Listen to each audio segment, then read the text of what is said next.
Hola, soy Julio César Chávez. That's lights out, baby. Lights out all day. This is Sugar Ray Leonard, and you listen to Fight Net Radio.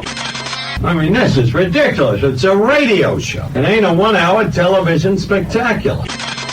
Everyone in this room is now dumber for having listened to it. We gon' know. I got eyes and ears everywhere. I got friends all over the world, man. Who gives a shit with White? He's a piece of crap. With a tear in my eye. Radio, my name is Lee Honish. I am joined by Andrew Labouche and Miguel Antonio Barragan. First and foremost, go to @fight.net.radio, easily said, on social media, and give us a follow. This past week, we had a lot of takeovers of a lot of shows. Just Frank and Killian, took over at fight.net.radio. That was earlier. It was midweek. And then, day later, at Fight Fiend Migs, available on YouTube and the Instagrams as well, took over FightNet Radio. And all of those videos are available at fight.net.radio. They were all turned into broadcasts and podcasts. So it was kind of a dual takeover from two other shows. For all of you Fight Net Radio fans, if you're just listening to this and you haven't watched them, both of those pieces are probably more video than audio. So I do apologize. You can see them on our Facebook page. Once around the horn, Andrew, did you get a chance to enjoy any of the Fight Net Radio takeover episodes? No, I didn't, Lee. Sorry about that. Are you saying you personally didn't listen to Jesus Died from AIDS, the Just Frank and Killian takeover show? Yeah, no, that title doesn't attract me at all. All right, let me say it the correct way. Mr. Jesus died from AIDS. He's a boxer from Puerto Rico. Very nicely. He fought Roberto Duran. Does that help? Oh, that's pretty good. Pretty good. Yeah, that's what I said. Yeah, shout out to Sam Navajero, who wanted that show desperately. So that show finally happened. Then, Andrew, guess what? Fight Fiend Migs took over Fight Net Radio and did a watch along with the Oscar De La Hoya meltdown and audio.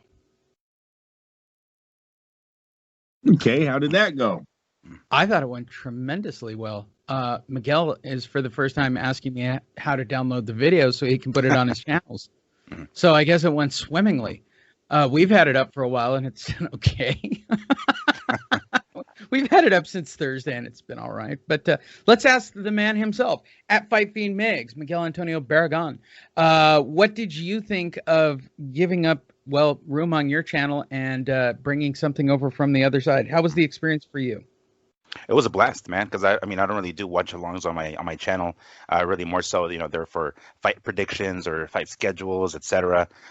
Something I like to dabble into. It definitely was a blast. And of course, add to the cherry on top was Oscar's meltdown on the mic on commentary. So that definitely added a nice little twist to it. Yeah. To say that it was brilliant, Andrew, it's so good that I am still tempted. I haven't done it yet. To download just the audio and change the entire intro to Fight Net Radio of just Oscar crazy quotes. And at least a half dozen of them are going to be what he calls Steve Cunningham. He was USS AF. He was USSR. He was USF. I mean, he literally kept changing the letters on the dude's nickname throughout the whole fight. It was amazing. I like the experience hearing the meltdown. I found it kind of weird when he said he goes down hard as fuck too. I was like, I don't know if you really want to say that one, Oscar. Pretty much a lot of people on especially on Fight Net Radio claim you're taking a dive. He's like, I go down hard as fuck. It's like, I guess you do. It's like I pound the canvas hard as fuck. Yeah. Right. Yeah, right. But the one that just blew my mind, I don't want to get my ass iced. My ass iced. That's it. I didn't want to get my ass iced. He was talking about Chuck Liddell. He didn't want to get his ass iced. And I was thinking literally when he said it, I'm like, but you'll spoon your ass? I mean, where do you draw the line there? I mean, seriously. If this is your first time listening to Fight Net Radio, I will explain the format of how we do our stories each week. I pull a bunch of stories, not for you, the fight fan, nor even for those two guys on the other side. I pull them for my personal amusement and what you will probably more than likely talk about with people on Monday, or at least laugh about if you're in the boxing industry, or more importantly, for the fighters and the writers, how absurd your fucking stories are half the time. This is kind of an industry show. So if you're a standard boxing fan looking for that kind of show, that's not this show. It's just not. I'm not going to even lie about it anymore. I mean, I try to get casual boxing fans. It just doesn't work. We don't do that show. This is for the initiated, as I like to say. I'm sure that's a movie quote. We are of the initiated. Oh, it's Batman. Batman Begins. Oh. But Bruce, we are of the initiated, aren't we? So that's what Fight Net Radio is. If you're brand new listening for the first time, give it a try. You'll get some of the jokes. I'll try to explain them. But the show's designed to be more entertainment than three guys talking over each other. And there are great shows for that, like The Boxing Show. Shout out to The Boxing Show, guys. So here's how we do it. We rewind the week. I pull a bunch of stories starting from last week. We are going to end with the fight that happened last night, because that's the only fight that happened really that matters yesterday. I'm sure they'll tell me there are more. If there is time, Miguel and I will talk about the literal carnage that happened at the UFC show, fight after fight after fight. Like, it's carnage after carnage after carnage. I don't think I've ever seen so many knockouts of the night in one fight. Like, and to end on the biggest goddamn knockout I've ever seen in my entire life. That punch was so epic. I held my breath. And that's prior, right? Like a couple fights before that, we have a dude nearly snap his leg off from a kick. Did. He totally did. It's not right? gonna happen. Yep. Then it leads into these fucking knockouts. And it ends on one of the most mind-blowing knockouts I've ever seen in my entire life. I've never seen anybody commit that hard to a punch. I couldn't wait too much on that punch. Holy shit. All right, we'll get to it. Let's rewind the clocks to a week ago. And a week ago, we start right here. What? Another update about Fury and Joshua? Why, let's just pick up where Fight Net Radio left off. Fury says, Joshua doesn't have the biggest heart. When I land it, it's going to be over quickly. Well, if you followed Fight Net Radio at all, you'll know last week we had lots of updates about things that didn't matter. Now we have comments from people since everybody's kind of in a training camp. This from Fury, it's pretty simple. I just have to hit him in the face a few times and he'll fall over. He doesn't have the biggest heart. He hadn't got the most resilience, and he's not the hardest to hit. When I land it, it's going to be over very quick. All right, once around the horn on this particular topic. Oh, by the way, newcomers, if you think this is the last Fury Joshua update, you would be wrong completely. I think at least half of these stories are Fury Joshua updates today. So I'll start with you, Miguel. Is Tyson Fury right? Is Anthony Joshua just a big punching bag waiting to happen? No, I certainly don't think so. I mean, it's, he's shown his heart, right? He's gotten up every time he's gotten dropped against Klitschko and even against Ruiz. It was the referee to stop the fight. He did go down, a couple of times. So, maybe the chin isn't, what we like for it to be for a heavyweight, but the heart, absolutely. He gets up, or at least makes, an attempt to get up. That's, I think, he's just talking crap, as, English folks tend to do, boxers in general. But, I certainly don't think that doesn't have any heart. He absolutely does. Maybe the chin, more heart than chin. I would say, yes, I agree there. But no, trust me, if he gets dropped by Fury, he's going to get up. Andrew Labouche, is Anthony Joshua a punching bag for Tyson Fury? It's possible. He doesn't have the best defense, right? So Tyson Fury, I think skill-wise is superior to Anthony Joshua. Power, he's not. So yes, it's possible he might turn into a punching bag that day. Well, we're going to see which Anthony Joshua shows up. Is it going to be the confident one or the one that has, panic attacks or whatever they were saying before the Andy Ruiz fight? Because this is the biggest moment of his life, correct? And Andy Ruiz, I don't care what Madison Square Garden brings. It's nothing like the pressure he's going to have going into this fight with Tyson Fury. Andrew, are you tired of the Tyson Fury Anthony Joshua updates?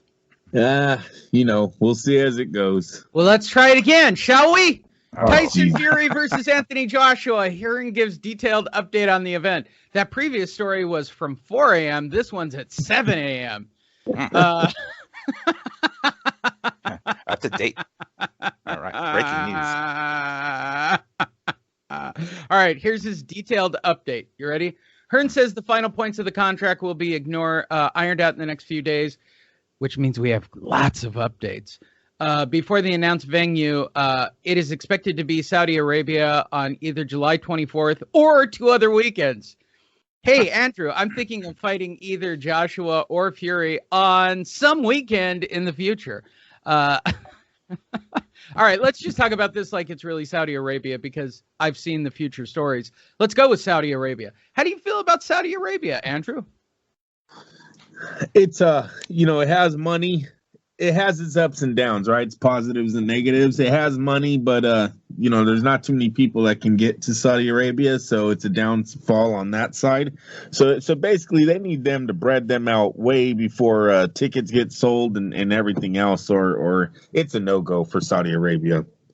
Miguel Antonio Barragan, I ask you a bigger question. As I know that deep down you are a freedom fighter for rights of oppressed people, are you going to boycott going to Saudi Arabia to see the fight? 100%. I'm going to stay home for that one. I will boycott it 100%. As far as going, I'm definitely going to watch it, of course. But I mean, we understand that there's where the money is, right? I mean, that we kind of that's where the rematch with AJ and Ruiz was. So understandably so. So they're going to want to go back. Of course, they love it. There's a really a big population of Indian or I guess Middle Eastern people in the UK. So it's understandable that they're going to want to have a fight of this magnitude over there. Of course, it would make sense to have it in the UK. I mean, we are talking about 2 English fighters here, so it would make sense to have it there. But if the money's elsewhere, they're going to go where the money is. And this is kind of the industry. This is boxing. Everybody's looking out for their own interest, and these guys want to get paid the most. And if it means not having it in the UK in their home country or union, they'll go elsewhere. Fuck it, wherever the money goes, essentially. There you go. Moving forward, Eddie Hearn continues to make up the news on boxing scene. Eddie Hearn says Golovkin should fight Andrade in the summer, then Murata on December 31st. Eddie Hearn is seemingly growing impatient with Gennady Golovkin, as are most of us. Hearn, whose company co-promotes Golovkin, expressed exasperation. What a good word, boxing scene. Saturday night with Golovkin's plan to return to the ring December 31st against Ryota Murata. According to Hearn, Golovkin, the IBF-IBO middleweight champion, intends to meet Murata, the WBA champ, on New Year's Eve in Japan. Hearn believes Golovkin should face Demetrius Andrade, whatever, in another title unification sometime this summer. The British promoter discussed the Golovkin-Andrade scenario with DAZN's Chris Mannix after Andrade recorded a 12th round unanimous decision over Liam Williams. All right, let's talk about this, shall we? We haven't brought up Gennady Golovkin's name in a long time. And I start with you, Andrew Labouche. Should Gennady Golovkin go for the Andrade title first and then Murata second? Or just take your time, bruh? Wait till the end of the year and take the Murata ride to the land of the rising sun. Hey, listen, it's whatever they're offering. I think Golovkin knows that he's still in the running for a possible third fight with Triple G. So, why take the Andrade fight so quick? There's not a lot of money in that fight. The guy's undefeated. Possible you don't win. You lose your big retirement check to Saul Alvarez. So it just matters. Is anyone really pushing for the Andrade and Golovkin fight? I don't think so. Maybe DAZN is, because they need a fight for Triple G if they already know that Canelo behind closed doors is saying he's not going to fight him. That's something they have to work out, though. But I don't think there's a big push for this fight. So I see Triple G avoiding it if he can. Murata's a safer bet at this time. Miguel Antonio Barragan, how do you feel about Gennady Golovkin and these proposed fights? I'm leaning towards the Andrade fight, or Andrade, whatever. I'm down for that one. I like Andrade. Andrade, right? You can make him Brazilian. Yeah, Andrade. Yeah, let's go that. We learned that last night. Andrade. Yeah. I'm down for that one I think really more so for any name recognition. I think because we just saw Demetrius fight, I think he's kind of still fresh in everybody's mind. It's Murata. I mean, he had a couple of really, really good fights with Rob Brandt that were quite entertaining. So I mean, I'm not sure if people are as familiar with Murata as they are with Andrade, whatever. And so I think, I mean, it definitely isn't helping Triple G to be inactive at this age. I mean, it's understandable. He's trying to cash out with that retirement check, as Andrew called it. I think he's just trying to wait it out, which is a bad idea, because by the time that fight comes around, if a third fight with Canelo comes around, like, he's gonna be fucking 40. Like, if that's what he's carrying. Like, if he could give a rat's ass whether he actually wins or loses that fight, and I don't cares about as a check, I understand. But if he actually wants to win, he should stay active, fight one of these two, particularly Andrade, because he has a belt. Andrade has a belt. So, and it's a winnable fight. Like, Andrade looked kind of, I hate to say, he looked kind of mediocre, in his last fight with was it Liam Williams? So, I think this is totally a winnable fight for Golovkin. It's a win-win. He stays active. He gets a paycheck. He gets a belt. Why not? It's I don't know if Andrade is that bigger of a name than Murata, though. Remember, he had the 2 fights on ESPN. He also didn't he fight on HBO? When HBO is still around, didn't he have a few fights on there too? Like, the guy's been showcased a lot in the boxing world. He has some fight of the year candidates that went up. He's an easier target to hit, right? If I remember right, the guy takes a lot of punches right off the chin. It just doesn't go down. That's good for Triple G. That's what I mean. This all relies on really, what are they pushing Triple G to fight Andrade? Because if you're pushing him to fight him, then he has to do it. Whatever. That's it. It is what it is. But if they're not, oh no, you stay away.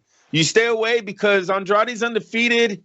He doesn't. He's got good offense, right? Good combinations. We've seen Triple G. His defense is kind of lacking right now as he's getting older. He's only getting older.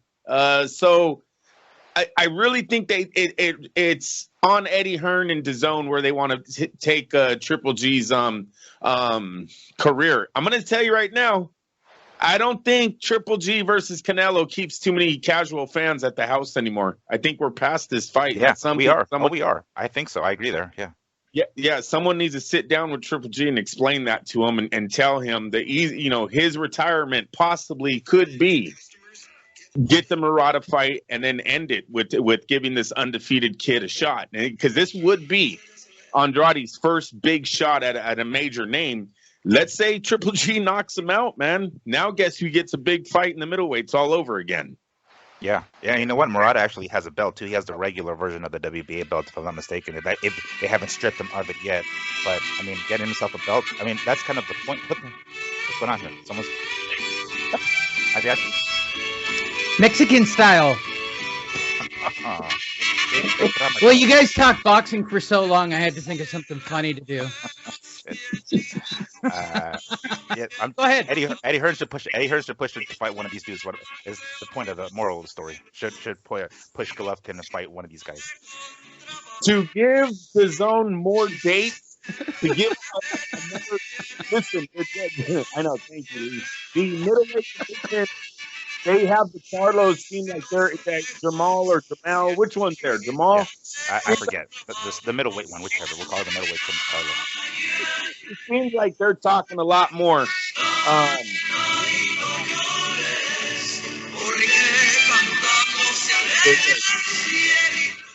Hey, look, I didn't come up with the fucking nickname.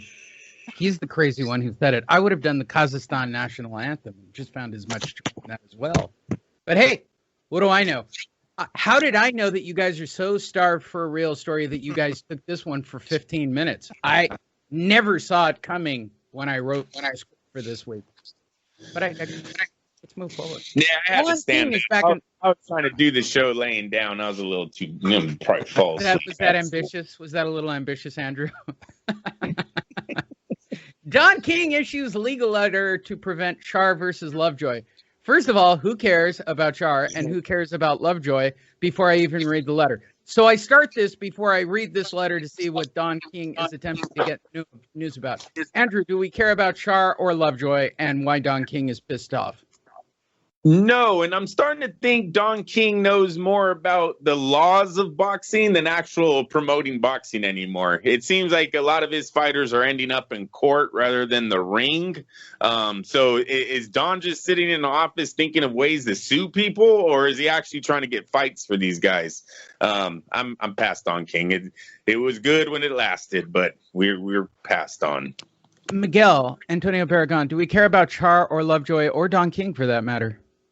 No, I mean we can give two shits about this. I mean it's at this point it's just like, come on, King. I didn't even know he was still in the damn boxing business. That's how long it's been since he actually put on a fucking fight worth watching. So no, we can care less about this. I'll explain. Yeah, go ahead. No, go ahead. I'm just glad he still has money. I mean, you guys remember when he tried to make the Floyd Mayweather Pacquiao fight? They said he dropped 20-something million or something on a table in front of Floyd. I know that wasn't a lot. Floyd was probably laughing like, dude, you know how much money I actually make? But it's still, I mean, at least Don had money. Just right off into the sunset. That's one of his tactics. He's like, here's a little duffel bag of money, sign the contract. Yeah, shout out to Sam Navajero for about what I'm going to say next. I'm going to do deep inside cut. Oh. So for those of you who don't know anything about boxing, legal issues, or those of you that have podcasts or anything else, anybody ever hear of a thing called the slap suit? So if you haven't, I recommend going to YouTube and watching the piece on slap suit by John Oliver of the last week's News Tonight. Now, the reason I tell you that, Don King is now in the business of slap suiting fighters and taking money from them without even promoting a fight. These are completely baseless reasons to sue people. It's a slap suit for boxing. There you go. Deep cut. Moving forward, Bob Arum reveals TV plans for Fury Joshua, says it's likely to land in Jeddah. Hold on. Bob's clearing his throat. Joining us on the phone right now from Jeddah, where he's finalizing the plans to put the fight somewhere in the United States, Saudi Arabia, Australia, or somewhere else, is the man, the myth, the legend, our own Bob Arum. Hello, boys. Hi, Bob. Greetings from Jeddah. The traditional pay-per-view outlets will be part of DirecTV and demand. Bullshit like that, right? So it will be a normal pay-per-view. Excuse me, Bob. This was about the fight. Or else, not the distribution of it. Obviously, there's a big market in the UK. Bob, you're in Jeddah. And you're talking about Jeddah. Sky and BT will both have it on their, their pay-per-view systems or whatever the fuck that is. You'll be able to buy it. It can't be exclusive to either. This is the biggest fight ever. I have no idea. We'll work on it with ESPN and in demand. Bob, you said the fight was going to be in Jeddah. Oh, yeah. We have a site deal and contracts we're marking up. It's a big step forward. Probably Saudi Arabia or the United States or the UK. Thank you. Those are the actual fucking quotes about it being in Jeddah. So Bob is literally just as confused, or the Alzheimer's has officially kicked in. I start with you this time, Miguel Antonio Barragan. Is it Alzheimer's, or am I getting a bullshit story from Arum as well? I'm gonna go with it's dementia at this point. I'm not sure how old he is, but I mean, sometimes I wonder if he realizes what's coming out of his mouth at this point. I mean, I don't know. He needs to have a bunch of people around him, double checking, fact checking some of the stuff that he's saying before it leaves his mouth. Before it hits the media airwaves. I'm not even sure where the hell Jeddah is. Where the hell is Jeddah? Saudi Arabia. Oh. As far as I know. He's half Hold right. on. I guess. Let's check. Yeah. Maps.google. Let's see how long it takes to get there. Jeddah, Saudi Arabia. Oh, there it is. Hold on, I'm requesting more coffee from the fine Killian who just stepped into the studio. There it is. Okay. There it is. Wow, it even has little kind of buildings on their map. Oh. Here's a nice blow-up picture of what it looks like. Looks like a lovely place to visit. I wonder if Bob can get soup and hookers there. Oh, I'm sure he can. All right, so I want to US. travel to here. That's my. I want directions, and I want to pick San Diego, California. Okay, how long is this going to take? I'm excited. Here we go. Oh. Here we go. Holy shit. Okie dokie. Thank you. Yeah, that's cool. Sorry, I just was handed a note literally on paper. It doesn't even have directions. What? How come it's not? Well, there's Saudi Arabia, but it doesn't want to give me directions. Oh, you have to click on airplane. You have to click on airplane. Sorry, we could not handle your request. Oh, because you got the car highlighted. What about if I add? Okay, I'll add flights. Oh, there we go. Pow. It's only going to cost me $1,600 to fly there and 22 hours of my life. How many stops? Holy shit. Oh my God. I'm Air Qatar. Jesus Christ. Can I do in-route stuff? Can I stop in Texas for barbecue? Somewhere in North Carolina for a sweet Carolina honey chick? Isn't that where they have like a beach there? I forget the name of it. Maybe a stop in Morocco? We're on the train to... All right, well, back to the real story. Pro Grace, ready for a fight in July, returns Redcock outcome changed to a TKO. All right, so let's talk about this. Regis Pro Grace wanted his knockout. On Monday, he got the knockout when Georgia Athletic Commission, Entertainment Commission changed the results of the bout to a technical knockout. First, let's start right there. Miguel Antonio Barragan, you actually watched this fight, as did I. Good TKO. Is it a good call? It wasn't a legit KO, but it wasn't a legit, low blow either. The fact that they replayed it like several times on the big screen, and at the end of the end result was still whatever it was originally. What was it originally? I don't know what it was originally, but it was obvious that that Redcock was looking for a way out. He was looking for the door, and he saw the opportunity. It was, to his credit, he was quick on his feet when it comes to that, because when he got the punch, he realized that the referee was behind him and immediately took the dive. So the guy was looking for the way out. Hit below the belt. It was that low blow. Right. But that's the thing, though. Like, after countless replays, it's pretty obvious that it wasn't that. The dude basically blocked the punch with his elbow. That's exactly what the hell it was. So, rightfully so. If he's gonna go down and he doesn't want to get back up, the punch was not low. Call it a TKO. Fuck it. So I'm glad that they reversed it. I don't know why they called it anything else to begin with. I'm just disappointed I can't say Redcock anymore. So, Andrew, are you interested in seeing Rougarou return in July? No, actually, I'm not interested in Triller at all right now. It was a big disappointment what they brought last weekend to the boxing world. The telecast, De La Hoya, the celebrity boxing, it just all needs to go. I'm not entertained at all. I wasn't entertained off the clips that I seen. It's sad that they put Oscar on camera knowing that it was going to be a train wreck. You knew damn well everyone in that building knew that man was high or drunk or both, whatever the fuck it was. He was awesome, Andrew, is what he was. Yeah, no, that's, and that's what's sad about the times right now is we consider that a telecast like that awesome. It's not. I left awesome. that story out, by the way. There's an actual boxing scene article that I left out saying that was a redefinition of boxing telecasts. Yeah, I just hope that definition, huh? I hope some of the real fighters wake up and kind of try to stay away from Triller if this is what they're going to make our sport look like. Well, especially Regis. I mean, Regis, the dude is a legitimate 140-pound, contender, or I guess top 5, top 3 even. And let's just say, for the sake of argument, if Ramirez were to beat Taylor, in May, I would love to see Taylor and Regis. I'm sorry, not Taylor. Martinez, or yeah, Ramirez, Jesus Christ, Ramirez and fucking Regis. That would be a hell of a fight, because we already saw Taylor and Regis, but Ramirez, and this will be a fucking great ass fight. But I mean, I understand his perspective here. He's trying to get the payday, trying to get the bag. So Triller was the obvious choice at that point. But the opponent, obviously not on his level.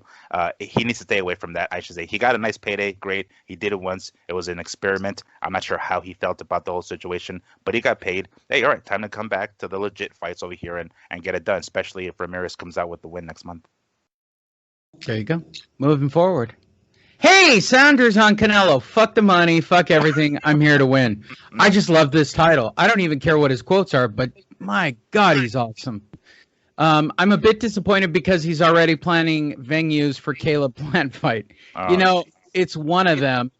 People can say what they want, and you got this shot, and people look at fuck the money, fuck everything. I'm here to win, Saunders told IFL TV. All right. Let's talk about this.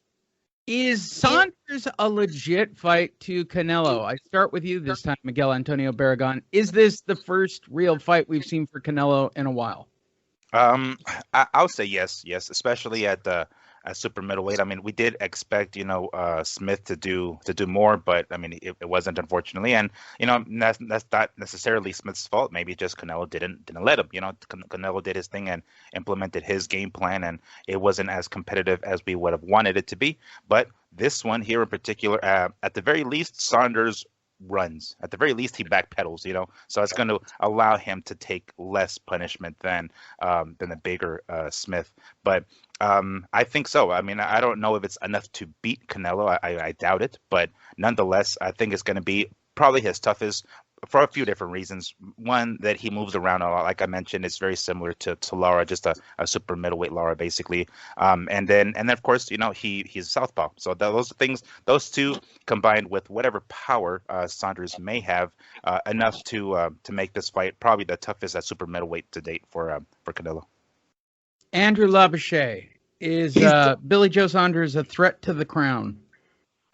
He's a threat because what he has shown us against the opposition put in front of him. Now, that's not to say on fight night it's all going to blow up in Billy Joe's face and Canelo wipes him away easily. So, it really what he's shown us on tape, guy looks like he has skills. Good offense, good defense, good combos, decent power. Like it seems like it's all there, but you're fighting C-level opposition. You're fighting B- level opposition. So Alvarez is not that. He's the best in the world. I don't know what happens when he gets in the ring with him. So we're not going to find out until that fight takes place.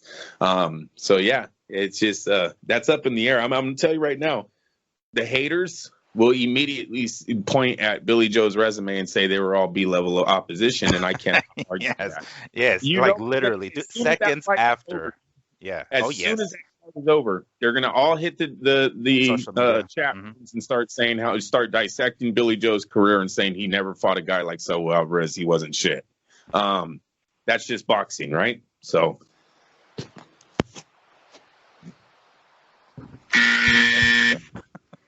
Wrong. You'll get knocked out, or stop, or be a bitch and run. That's my take.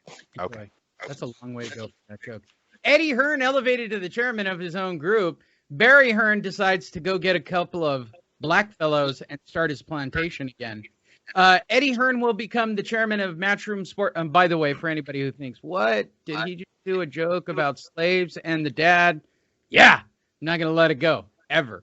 Eddie Hearn will become the chairman of Matchroom Sports as Barry Hearn, OBE, steps aside after almost 40 years of being a racist piece of shit to become president of the group in an advisory role, dealing primarily with, black people. I start with you, Andrew. Does this mean anything at all, or is he just finally getting a way to get his fucking dad out of the picture? Yeah, no, I think his dad just got tired of showing up to work, and it's it. And this has been in the process for a while, right? Eddie's kind of been the face now of UK boxing here since DAZN started, since Anthony Joshua knocked out Klitschko. Or beat Klitschko. No, he did stop him up. Yeah, did he stop that uppercut? Yeah, he did. Yes, he did.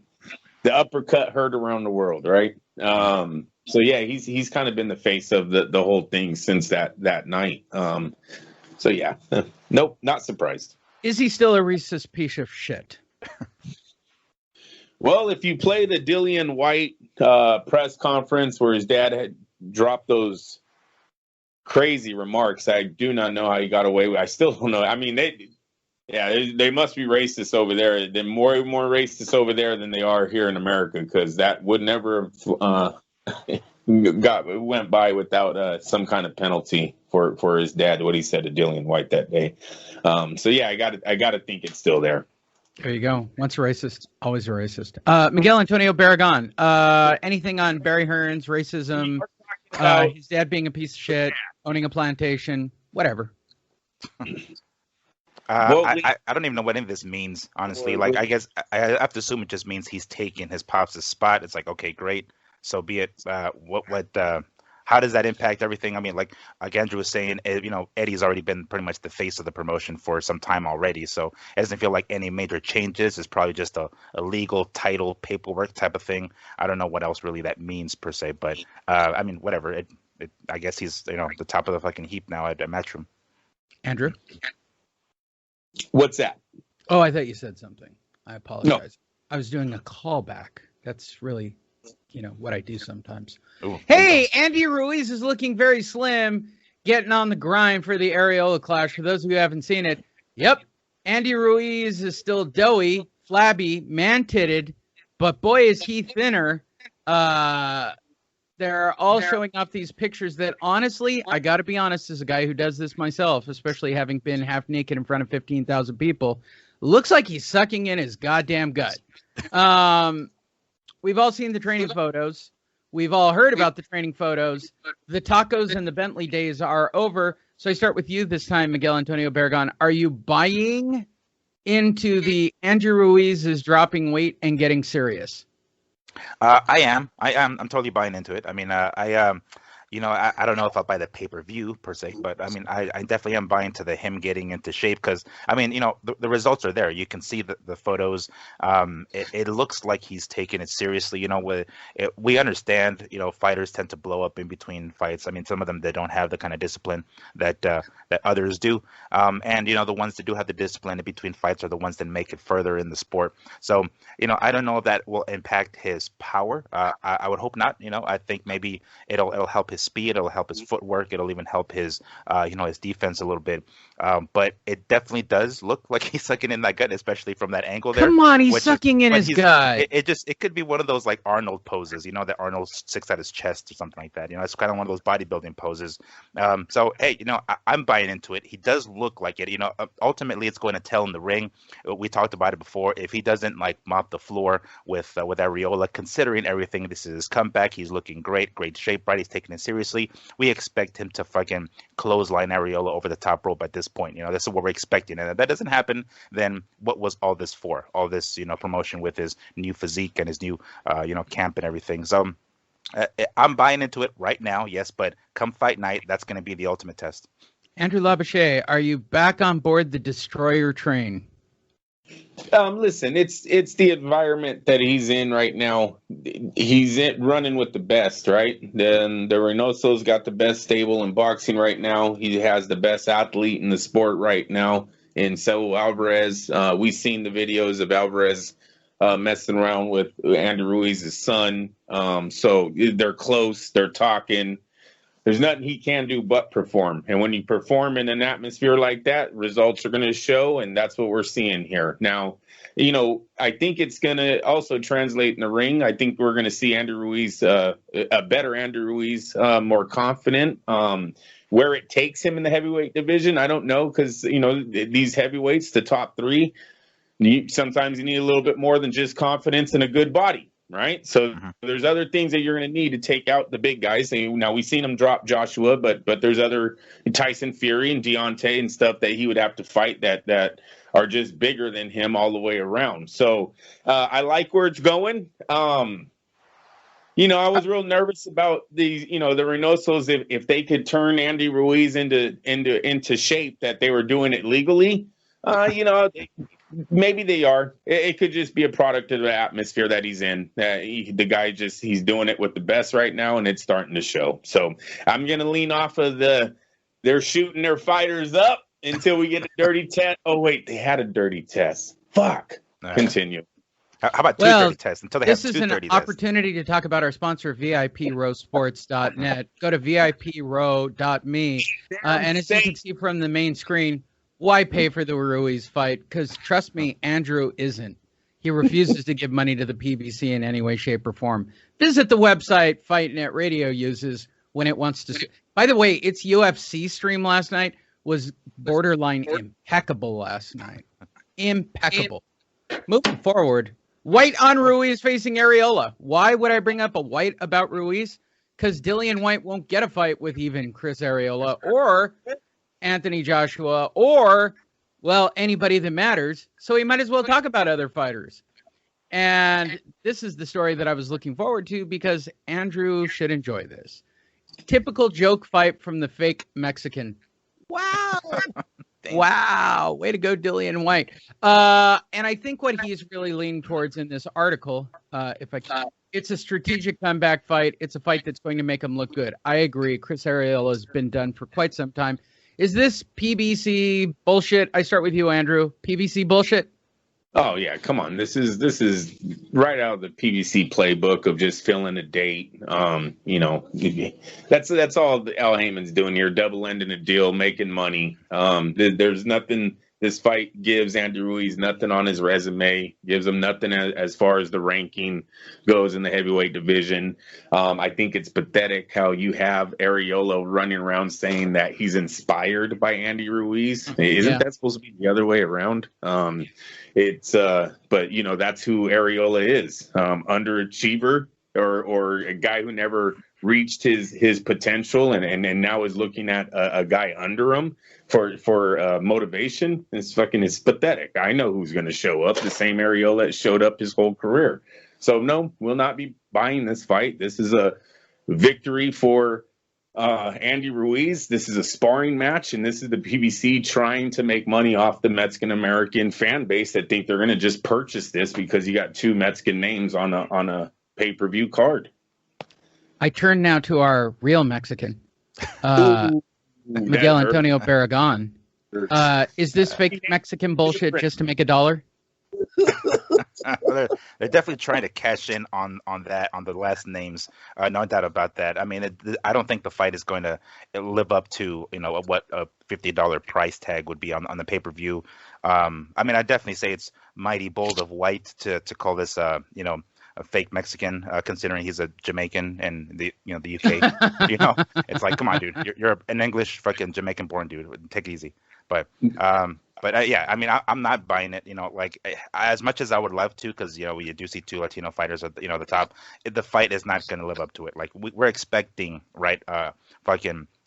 Ruiz to show up and basically mop the floor with Areola. We pretty much know what Areola is going to show us. Either he comes in shape or he doesn't come in shape. He's going to take an ass whooping. Yeah, he'll probably dish it out if he's in better shape. So it might turn out to be in a better fight than we're expecting. But I mean, it ultimately does really depend on which Areola shows up. According to history, it's not the best Areola. I got to say though, both men were born in America, correct? Yes. Yeah, they're fake Americans, not fake Mexicans. Get it right. That's the most racist. That's racist too. I don't know what you can say. You can't say fake Mexican because that's racist. Fake American is everybody in America, excluding my family. So fuck y'all. By the way, from our sponsor, VIPRow.me, visit them on Fight Night. Why pay for the PBC when you can stream it for free? VIP Row Sports. That was a good ad for them. Hey, Evander Holyfield, the fake American, is in the news. He'll beat McBride, fake American, and probably fake Irish guy. If Tyson wants to do it, I'll fight him too. Evander Holyfield, hot off of talking in complete sentences on the Jake Paul Ben Askren card. Yes, and he talked complete sentences. We talked about it on that show. Evander Holyfield wants to fight the world and make $1 million, hoping that Triller will pick this up. So I'll start with you. We already know that the McBride thing is bullshit, but let's just say hypothetically, Mike Tyson really fought Evander Holyfield, and they really, really fought in their current conditions. Andrew Labouche, does Mike Tyson just knock this fucking guy out? Yeah, you know what? You on paper you say yeah 1 million times, Lee, but in real life they fought twice, and it's a big ass no. So I don't know if Tyson has what it takes to beat Holyfield, because really it was two things that beat Mike Tyson twice. That's called a jab right hand, man. Yep. Holyfield knew how to keep him at bay. He knew how to handle his Tyson's pressure with just the jab, keeping him off balance. Does that go away? I don't know. They say it's like riding a bike, right? The jab right hand, one of the last things that's going to go from your arsenal. So, no, I think Mike is fucking scared to fight Evander Holyfield again, and he should be.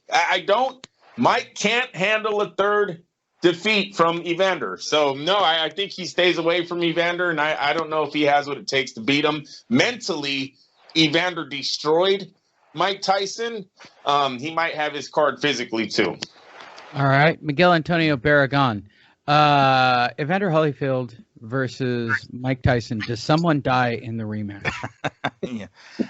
Well, it's definitely a possibility. I mean, if Chaos hit their rematch and those guys were younger there, I mean, I don't know what the hell would happen in this third one. But it's good for Tyson to not have this third fight, because yes, the 1-2, is what ultimately, did him in, but it was also, Evander's heart. He didn't give a flying fuck how hard Tyson hit. He didn't give a rat's ass what Tyson was going to do. He was going to go in there, and he wasn't going to take no for an answer. And I don't see that changing if they fight a third time now in their 50s. So it's a good idea for Tyson to not go through with this fight. I mean, unless he's willing to go in there and take a big-ass payday, for an ass whooping if they legit throw down. But they throw down one more time, Holyfield's going to come away with the victory once more. We expected Tyson to beat the first 2 times, right? That's what we thought was going to happen after he came out of prison, and it didn't happen twice.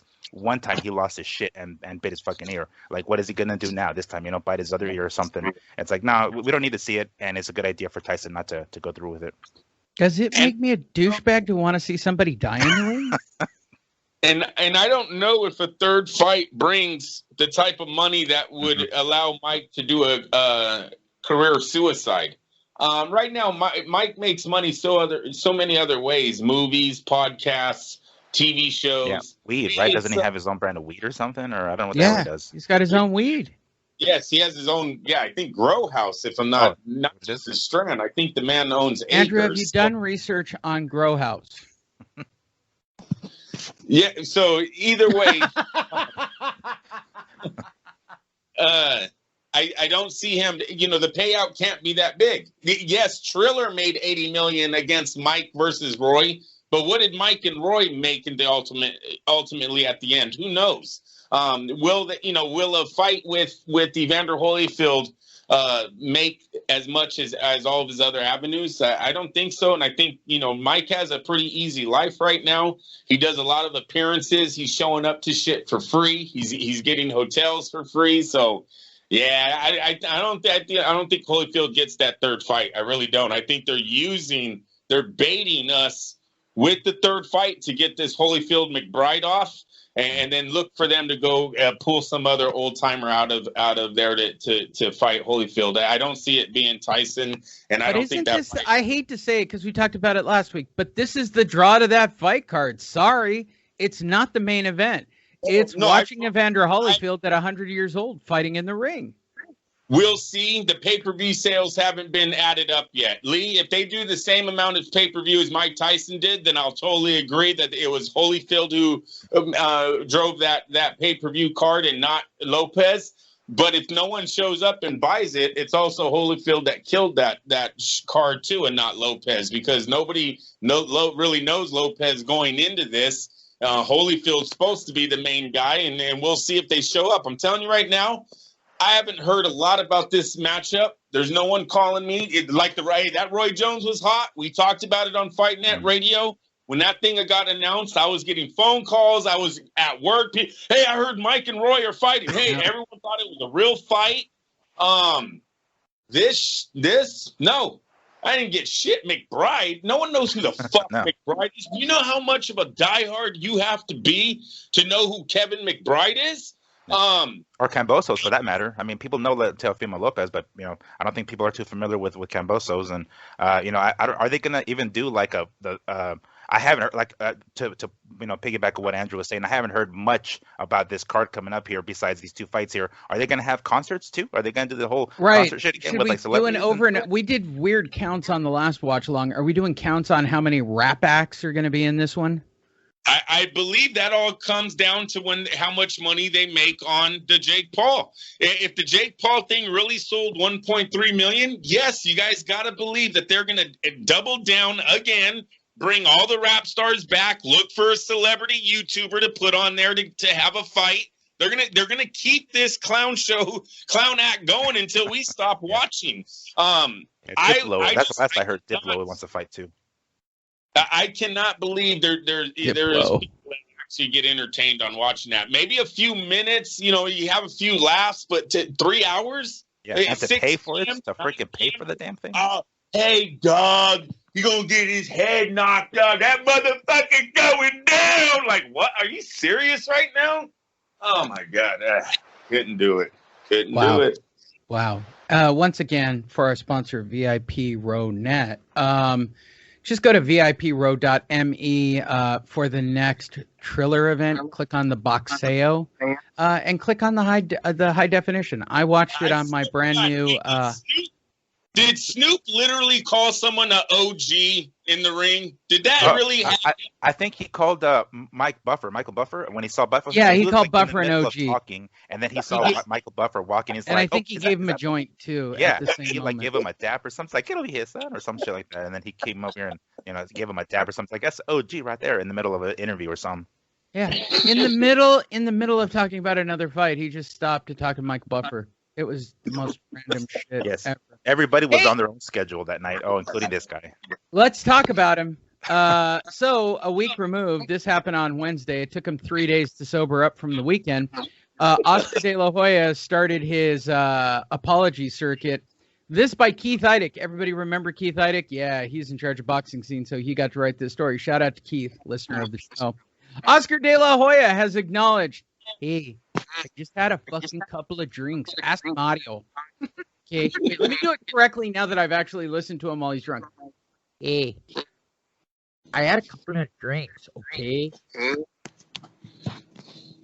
Ask Mario. You have to plug your nose. I don't know why his nose stops up. Oh, it could be the cocaine, allegedly. The Golden Boy often spoke loudly and made some outlandish comments during the Steve Cunningham-Frank Mir fight. Check it out on Fight Fiend Migs at fight.net.radio. I've been in beast mode for about 6 weeks, and I got a little into it, De La Hoya explained.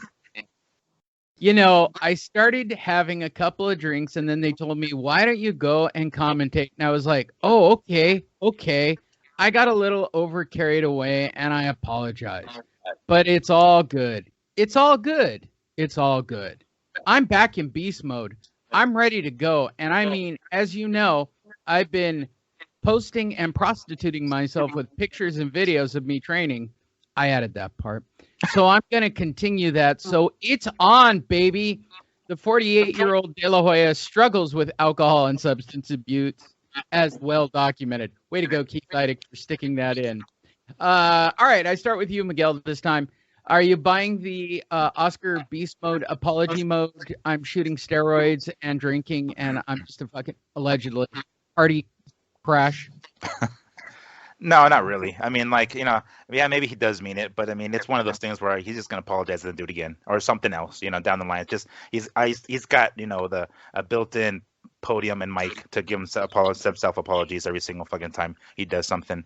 I mean, it was hilarious. It was a lot of gold that we had on the mic that night.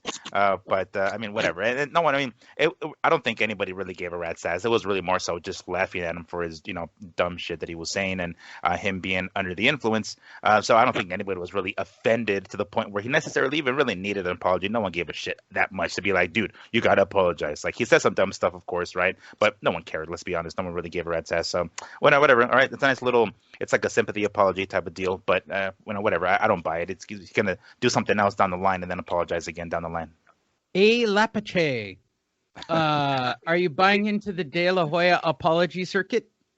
It just hurts Golden Boy's image again. This is just another. You mean more than not having any marquee fighters?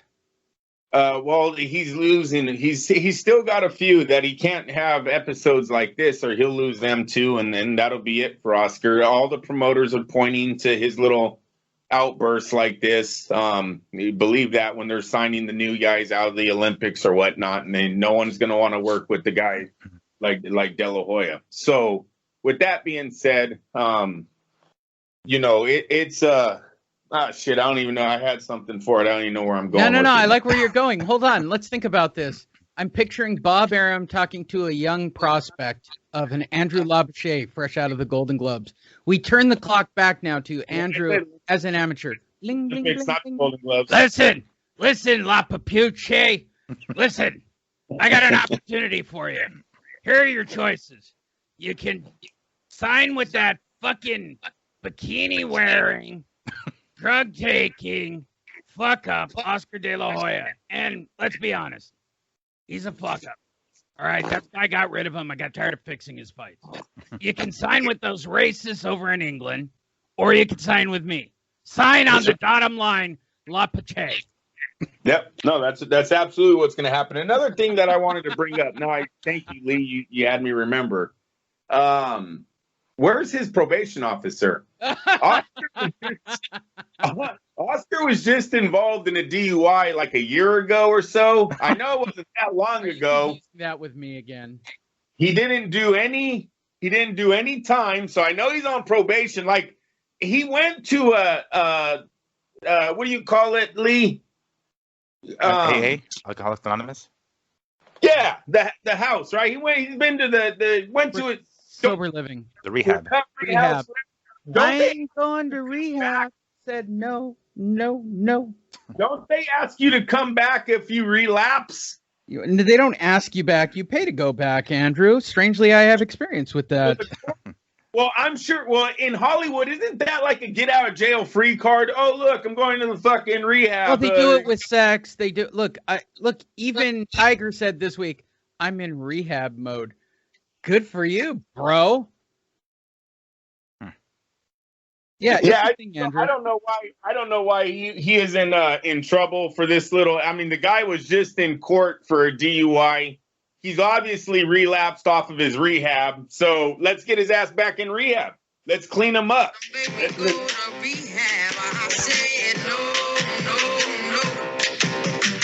Oscar, go back to rehab. What'd you say? No. Saying no, Mario. No, Mario. No. No, Mario. No, you gotta plug your nose. There's too much cocaine in it, allegedly. No, Mario. Amy Winehouse. She's dead, right? She's getting back to rehab. Moving forward. Eddie Hearn.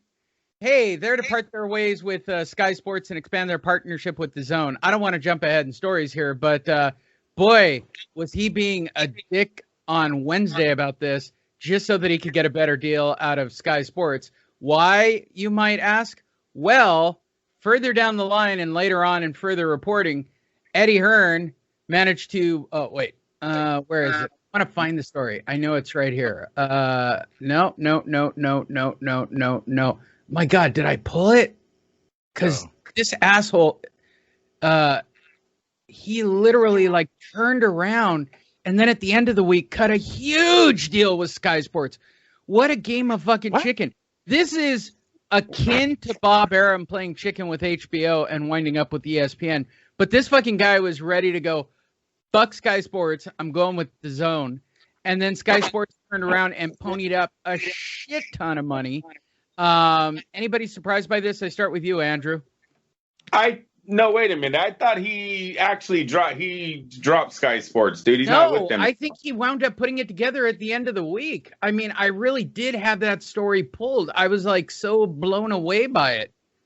I just saw a report on it. Like he got the deal done. It came in the last few hours because what I read was that he cut ties, and obviously everyone's seen this coming, dude. Why would he even have a DAZN contract if you're going to continue work with other TV networks is what I initially thought when I read the report. Now, if Sky Sports made a phone call and said, we'll give you $1 billion too, and Eddie Hearn was like, fuck it, I'm going back. I don't know. I didn't see that. If you can find it, that'd be great. But not surprised if he left for DAZN. That's his company.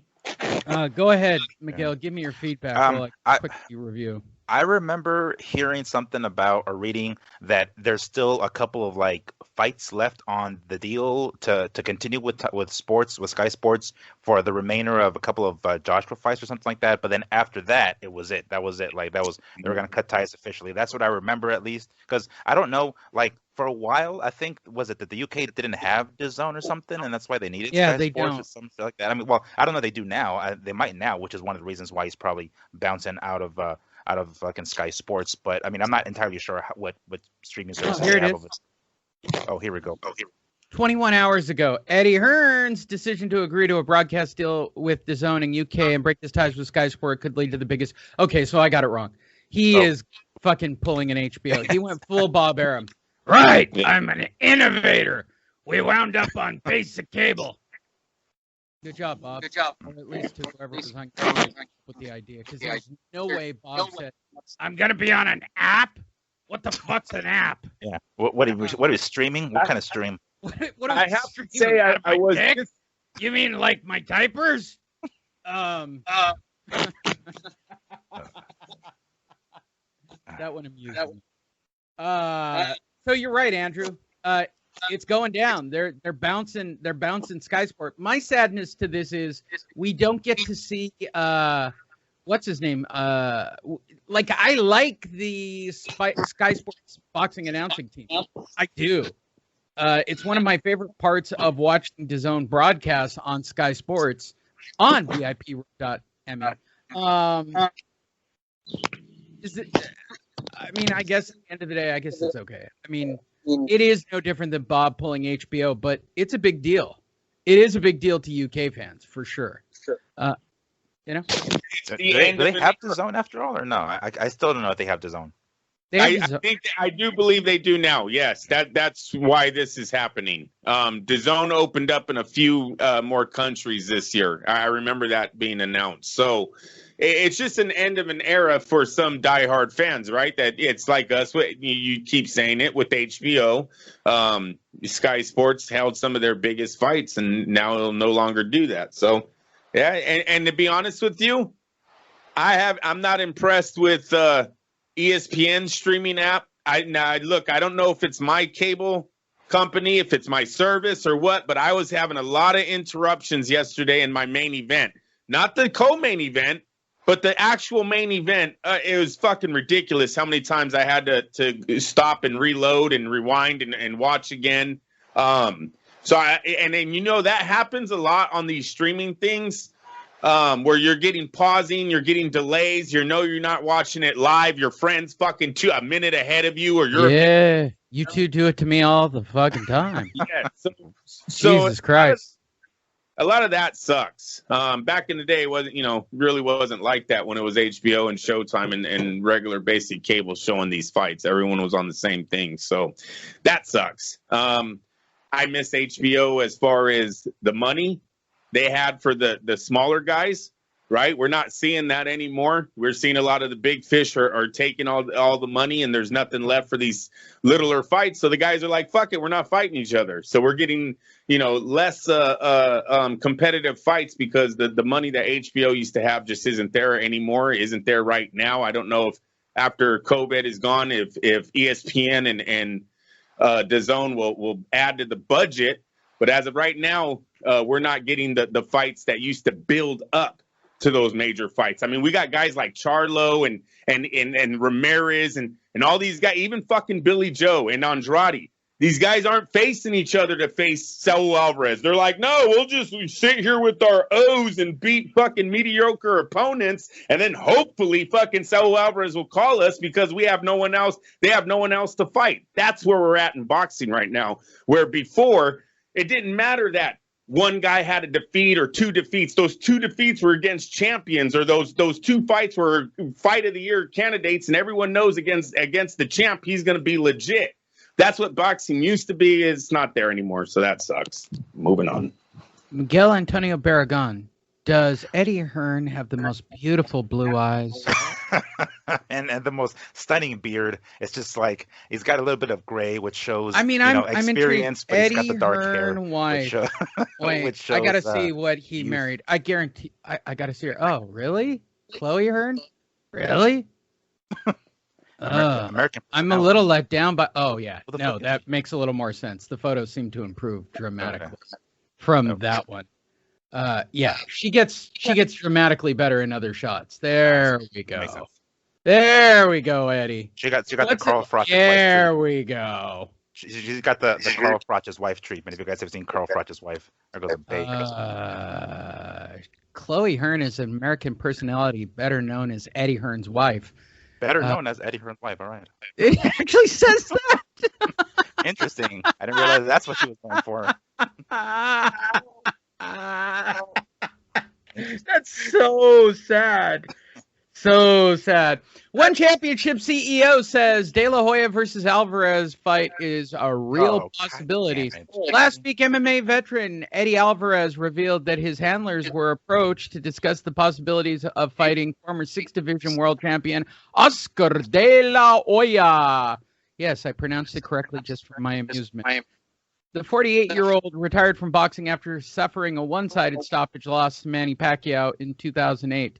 After a few weeks ago, De La Hoya announced his return to the sport. He plans to fight in the month of July, or August, or September, or whenever Triller will actually put him on. So let's talk about this. We did not talk about Eddie Alvarez and Oscar De La Hoya, and really, to be perfectly honest, it's not really much of a fight, and it's about as stupid as Jake Paul versus Ben Askren. I start with you, Miguel. Well, I mean, for those who aren't too familiar, One Championship is like a mixed martial arts / kickboxing or Muay Thai promotion in Asia. I'm not sure which specific country in Asia, but nonetheless, it's over there. And they have a deal with TNT or TBS, so they'll air some of their fights upon this. And I watch primarily the MMA fights. This is essentially what I do. Guys over there are throwing down. One of them in particular is Eddie Alvarez, former UFC and Bellator lightweight champion. So this is dumb. Alvarez, not so. Talking about Eddie Alvarez here. The dude, he can throw down. I'm not going to say he can't. He doesn't have great boxing. He's got heavy hands. He can definitely throw. Definitely. The guy has had some. He's kind of at this point sort of a journeyman. He's had his peak. He's on the way down. Of course, this is why one of the reasons why De La Hoya is probably seeking this dude out. He's a former a champion. He lost his lightweight title to Conor McGregor several years back. So he has some name notoriety. For the longest time, he was known as the Underground King because he was one of the best fighters not to fight in the UFC until he finally made it to the UFC. So he's got some fan base. I'm a fan of Alvarez. If you watch any of his fights, he throws down, and they're very entertaining fights. So I can see why this is a possibility, and over there in Asia, because I don't know who the hell was sanctioned that here in the U.S. But let's be honest, is it going to be a fucking boxing fight? De La Hoya is going to pepper his ass, Alvarez's ass to fucking, kingdom come, and it's probably a little bit of kind of digging at Saul Alvarez. So Oscar De La Hoya can say, I think that's the twist on this, right? Yeah. As I was looking at it, let's be honest, Andrew. We wouldn't mind seeing De La Hoya versus Canelo Alvarez. Everybody would tune into that fucking fight. They'll think this is the wrong Alvarez when they see the right? Yeah. Andrew, are we just baiting by name? And let me tell you guys, if you have to sell one of these fights, then the fight's not going to do good. Nobody's trying to talk about a 40-year-old has-been on what the matchup could be. We want to look at two names like Tyson, Roy Jones, and go, oh, I'm gonna watch that because it's Tyson and fucking Roy Jones. That's what sold. No one talked about, oh, Roy Jones is a real good opponent for Mike Tyson because, when he was younger and blah, blah, blah, blah, blah. No, fuck Alvarez. I don't know who the fuck Alvarez is. I don't care that he was an MMA fighter. He's a fucking nobody. He made no money. He's not going to make Oscar any money. So why are we even talking about this? Like, if anything, Alvarez is going to fight some fucking nobody on what's this called? This one championship bullshit? And that's the fucking bait. We got baited into making their promotion bigger for their bullshit fight. He's not fighting Oscar De La Hoya. Where the fuck? Who's paying for it? Who's going to give Oscar $25 million and put him up against a guy who never made $1 million? Triller. Because this is Triller. They haven't done it yet. And the first time they did it is going to be this McBride fight. And I'm telling you right now, nobody talked about that shit. Nobody's talking about Kevin the Tyson Destroyer. Nobody said that on Monday. Well, there you go. Moving forward. The Mestizo? ¿Cómo se dice Mestizo? Mestizo, yeah. Mestizo. So the Z is an S, all right? Mestizo? Yeah, it's a sharp. It's like a strong S, pretty much. Mestizo. Yeah. Brought to you by Modelo. All right, let's talk about the latest in the fucking artwork out of the WBC.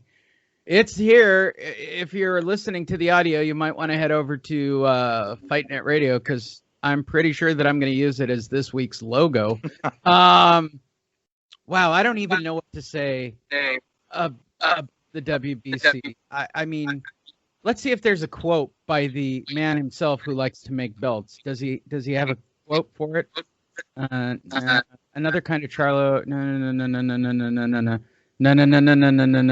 No, he doesn't really go into this one by artisans and craftsmen making paper mache products like they did in Vegas for Canelo's other belt. So, all right, fuck it. Andrew, how do you feel about the Mestizo belt?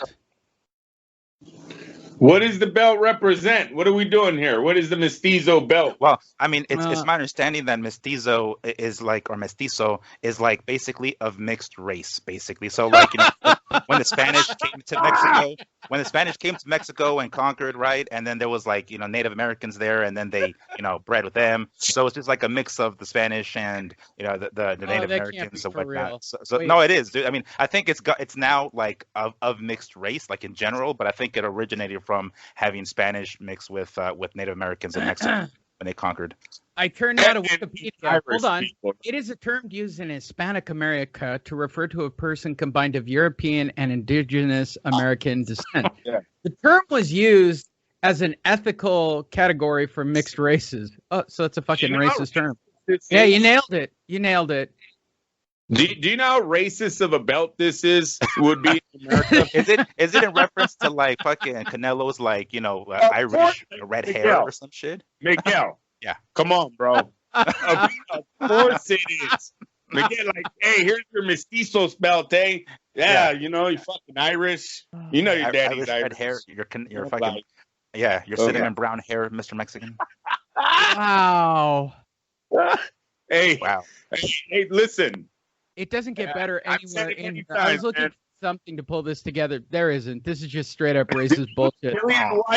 What Dillian White said is echoed over there all the time when they look at an American-born person trying to say I'm Mexican. Wait, where were you born? No, I'm Mexican. No, you're not. No, you're not. This belt represents all of that. There it is. Right? Here you go, Saul. I don't know why I made this fucking belt, but here you go. That's yours. Lee, no point. There's no meaning. There's no fucking holiday. Nothing. But here you go, bro. It's the Mestizos belt. That's for you. What is Saunders? If anybody who wrote this article came up with the fact that it's a racist term, let's see if we got anybody who overtones it. Nope. Way to go, boxing scene. Just gloss right over it. This stitched belt. They put some spin. The Mestizo is inspired by the Charreria. Charreria. It is embroidered by Charlo Gala de Caballo, involving the control of the horses. Oh my God, they really did make this just for Canelo. The belt also carries 2 Frisian horses and a skirmish, which is also important as it is a female representation of the Miguel? Charreria? Thank you. The WBC explained in a statement. Another kind of charro. She used to be a chick with big tits who was on the Ed Sullivan Show. Demonstration is added to the belt, to the belt, which is known as, oh wow, here's a good one. Genitela? Whoa. Genitela? Yeah. And finally, the Floredo Riata. Uh-huh. Wow, you're doing pretty good for me today. These are also represented with ornamental guides and an embossed flower that, in its addition, it's an additional to increase its beauty, also shows the ornate brilliance of the artisan hands that embroidered it. What is made in Mexico is well done, and this belt incorporates the heart and soul of its artisans. Wow. I mean, it basically looks like a mariachi belt with a big old plate. It does. I thought, you know what I really thought when I looked at it? It looks like a guitar. Or like a guitar strap. That's what it looks like. A guitar strap. Like this kind of play on that bass drum. What's the bass guitar thing called? That's the one you wear with the big bass guitar thing. When you're working down at Carlos and Charlie's in Cabo San Lucas. Wow. That was a deep cut. And by the way, for anybody who goes to Carlos and Charlie's in Cabo San Lucas and you see this belt around somebody's guitar, welcome back to Fight Net Radio. Hey, Fury, Saunders is a different breed. Canelo has never fought a gypsy. All right, back to the gypsy talk, and I just like it because Andrew likes talking gypsies. Will gypsy magic get him over Canelo, Andrew? I like to say yesterday at the horse track, there was a horse named the Gypsy Spirit, Lee. Of course there was. Of course there fucking was. Because why wouldn't there be? And you bet on him, didn't you? I didn't fucking bet on him. And who do you guys think came across that line at $30? Canelo Billy Joe Saunders. It's something about boxing and horse racing, but yes, the Gypsy Spirit won. Let him sell the fight. Listen, sell it off Tyson Fury's name. Do whatever you have to do to get people's butts in those seats. Billy Joe Saunders is not Tyson Fury by any stretch of the measure, except for the fact that they're family. Maybe is it? And am I correct? Are they cousins, or is that just a gypsy saying? I think that's just a gypsy saying because I remember them being on the same team with like amateur team or something like that. Aren't they both MPK or there's a tie-in? Frank Warren something. There's some kind of tie-in. Like in our inner cities, everybody's a cousin, right? So pretty much. Yeah. Well, they're white, so they're part of that cult. Yeah, so confused, but whatever. Anyway, Gypsy Brothers. That's about as close as he gets to Tyson Fury. I mean, this guy's been busted on drugs. He's been in trouble in boxing. It doesn't have a win that's even comparable to what Tyson Fury's done on his resume. So no, listen, sell the fight, do what you have to do. I don't have too much faith in Billy Sanders. Andrew, I don't mean to interrupt you, but we have a Tyson Fury Anthony Joshua update.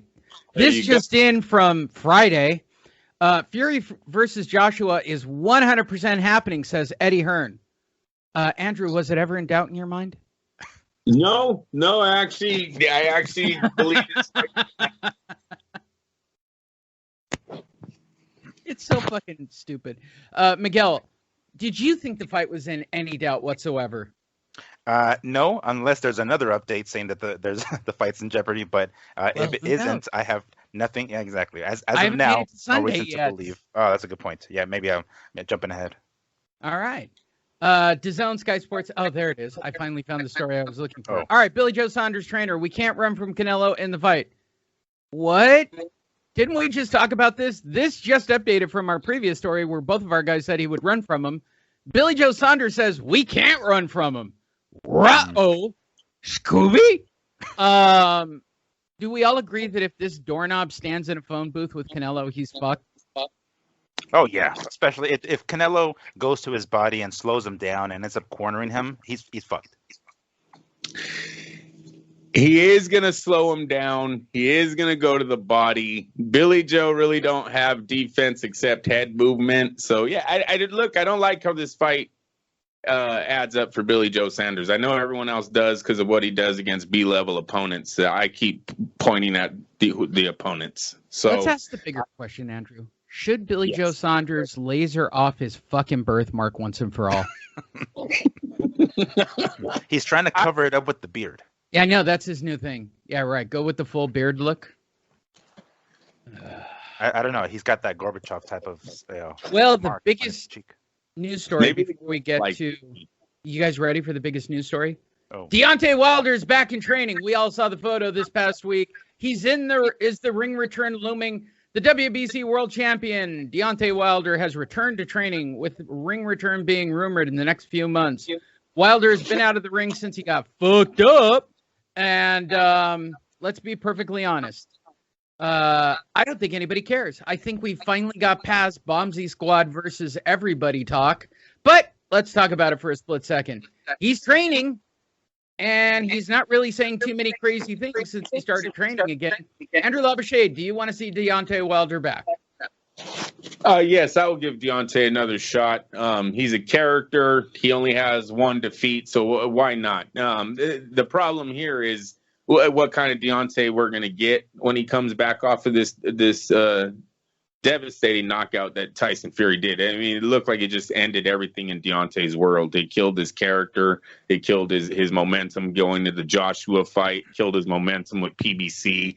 All of a sudden, they stopped answering the phone call, or was it Showtime stopped answering the phone calls from him? His whole world just came to an end. So I don't know what's left. Listen, that's is that Malik Scott, correct? That's his name? Malik Scott. I was going to ask. I think that's Malik Scott.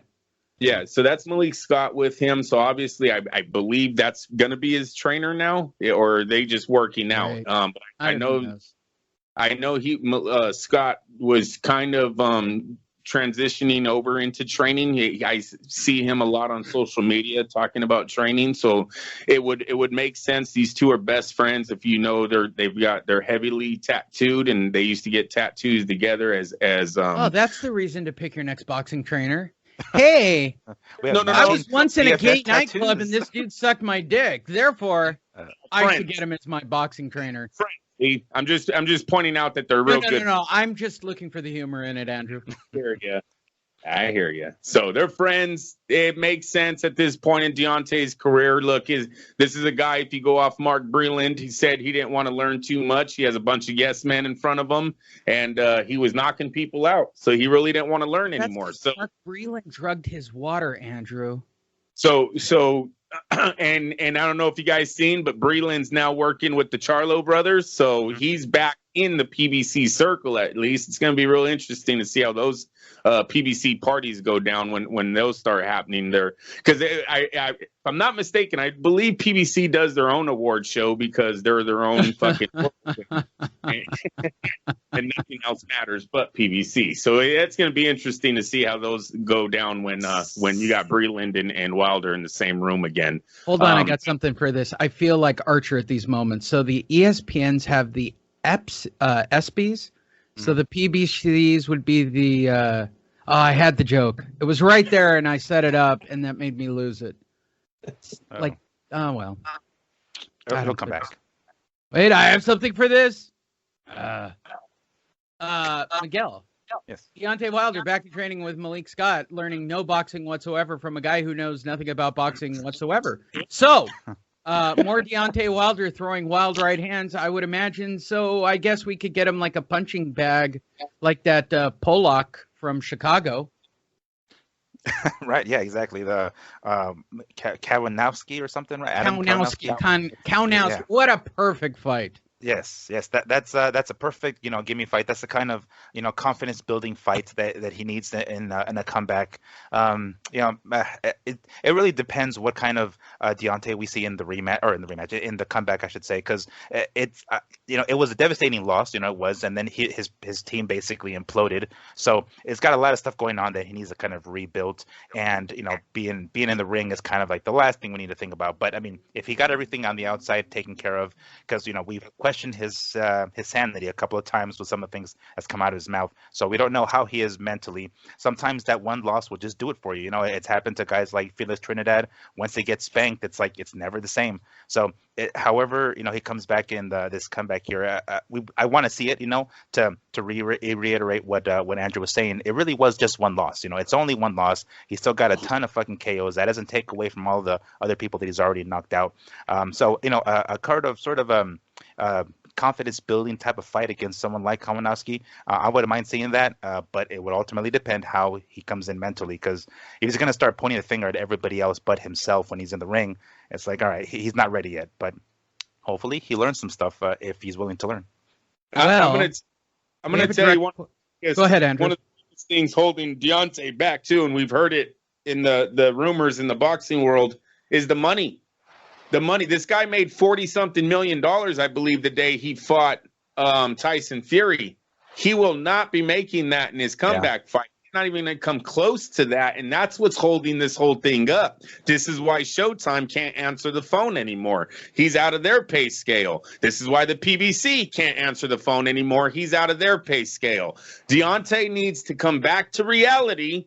You're not a $25 million fighter. You're not a 17. You're not a 15. You're not a 12. You're not an 8. You're not a 6. You might be all the way back to 5 or 2. And will he come back to that when he hears Anthony Joshua and Tyson Fury are making $100 million each for their next 2 fights? Each. That's $200 million for both of them total, for those that don't know math. This is what Deontay's dealing, and PBC and now Heyman, this is the monster they created, and now they're trying to deal with it. Kownacki will not bring you millions of dollars. They're going to have to try to sell this fight in Dubai or somewhere where they're going to get the money put into a bank before the tickets are actually sold. And I just don't know if Deontay has that kind of star power. Say he's really in a dark place right now. They're milking him, you guys. This is why no one's picking up the phone. They're waiting for him to go broke. They're waiting for him to call. Hey, man, I just need some money. Oh, shit. Now we can talk. Now let's go. If you call him when he makes 40 million, shit, he's going to want 20 million. He's going to want 15 million. No. Let milk him. Where's he been? What is this? Going almost on a year now? We're over a year. We're over a year. Yeah, because I think it was February of 2020, right? Yeah. Yep. He's been out of the ring since February will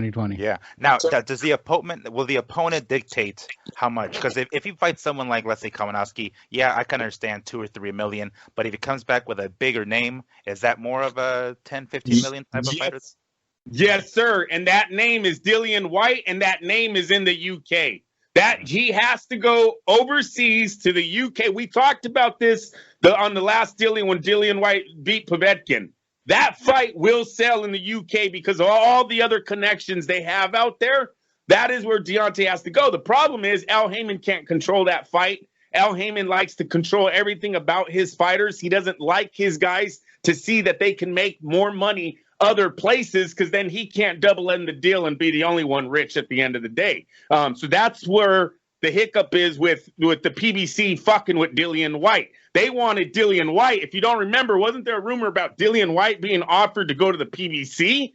But never do they offer his services up to DAZN to go over to the UK. But that, to me, is the only fight that makes Deontay 15, possibly even 20 million. That Dillian White is a big name out there. There's a history with these two men. This thing sells out. Yes, it does. All right, I have 2 jokes for this story. Which one would you like first, Andrew? The one I think is A material, or the one I think is B material? You got to start us off soft. B and then okay, B material. Well, Al Heyman disappeared in the blip.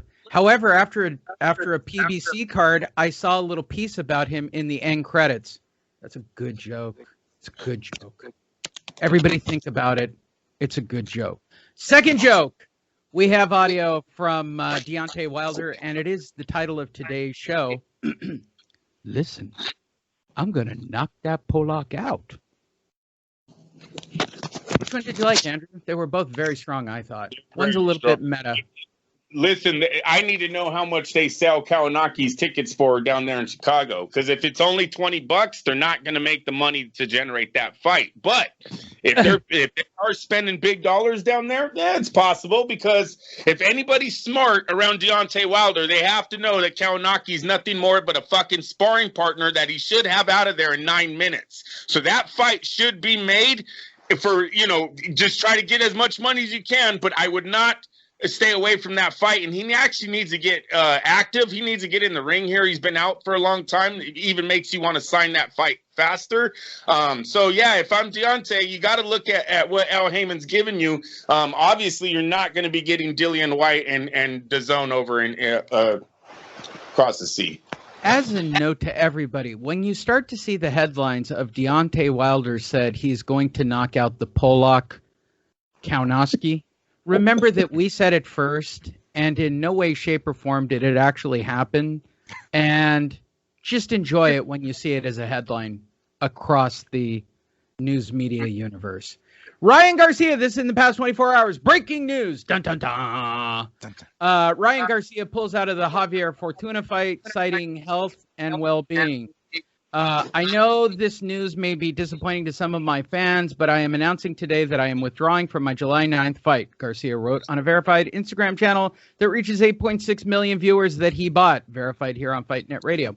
At this time, it is important to me to manage my health and well-being. I have decided to take some time off because focus on becoming a stronger version of myself. I hope to be back soon and looking forward to stepping back in the ring where I am at my healthiest self. I want to thank God, my family, my doctors, and this was written by Oscar De La Hoya. All right, so here's my question.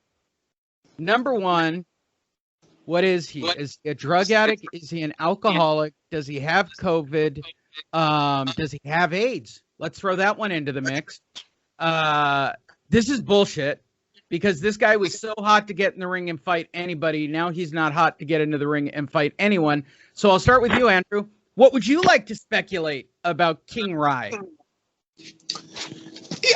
I don't know. I really don't know. A lot of the other opponents have dates, so I don't see. Money? You're going with money. This sounds like a money discussion. Yeah, I don't see a bigger fight looming, except for the fact that it's possible a story later on might be the reason why he's pulling out of the Fortuna fight. It's going to be the Pacquiao situation, right? Yeah, that didn't get updated. Like, there is no update on the Pacquiao thing. I would have put it up. I mean, it's all speculation. The update, let me tell you what the update is. The update is the fucking fight fell apart. Now, The reason we don't know yet. What I'm speculating, though, is Dubai don't make more money than Las Vegas. Dubai is catered to Bob Arum the right words to use? It's his age. That man don't want to fucking travel anymore. He's not trying to fly to Dubai and promote one of the biggest fights in they allow steroids in Dubai. That's the only reason Manny's interested. And maybe, and that's another reason why Bob Arum isn't going over there then. So the fight now, with everything starting to open up, looks like we're getting back to some kind of being normal again, right? Yes. Vegas is going to start paying that fucking Raiders. Actually, here's an update, Andrew, to that question. That Raiders Stadium is going to save boxing. And that is going to save Las Vegas. Boxing is going to save Mark Davis. So it all works, and that's where everyone wants to go. Or at least try it out. I don't know if it works yet because it hasn't happened. But that 72,000 fucking seat venue is looking real juicy to these boxing promoters that make how many millions? What did they make on Tyson Fury versus Deontay at the MGM Grand? $20 million, $17 million. You're telling me you can make that with 20,000 seats, and you got a venue 4 miles up the road that has 72,000 seats? A mile, Andrew. 1 mile. Is it just a mile? I don't know. You can walk it. You can walk from there. You can walk 2 miles too. What is wrong with 2 miles? What do you wait? I don't walk more than a mile. I don't do cardio. My trainers know this. Yeah. My contract. I guarantee you, in 100 and something degree weather, you don't want to walk no fucking mile, 2 miles, or anything. So there's always Vegas I'll too. let you in on a big news break. As of Friday, Las Vegas, Nevada has lowered their restrictions. You now only have to be 3 feet apart from people, and they're up to 50% capacity, says Lee Honish, day job, who's actually speaking on May 14th for the first time in 2 years. And there you go. And that's why you're seeing things. And people are going back to let's wait and see moment. This is what it started out when COVID first broke.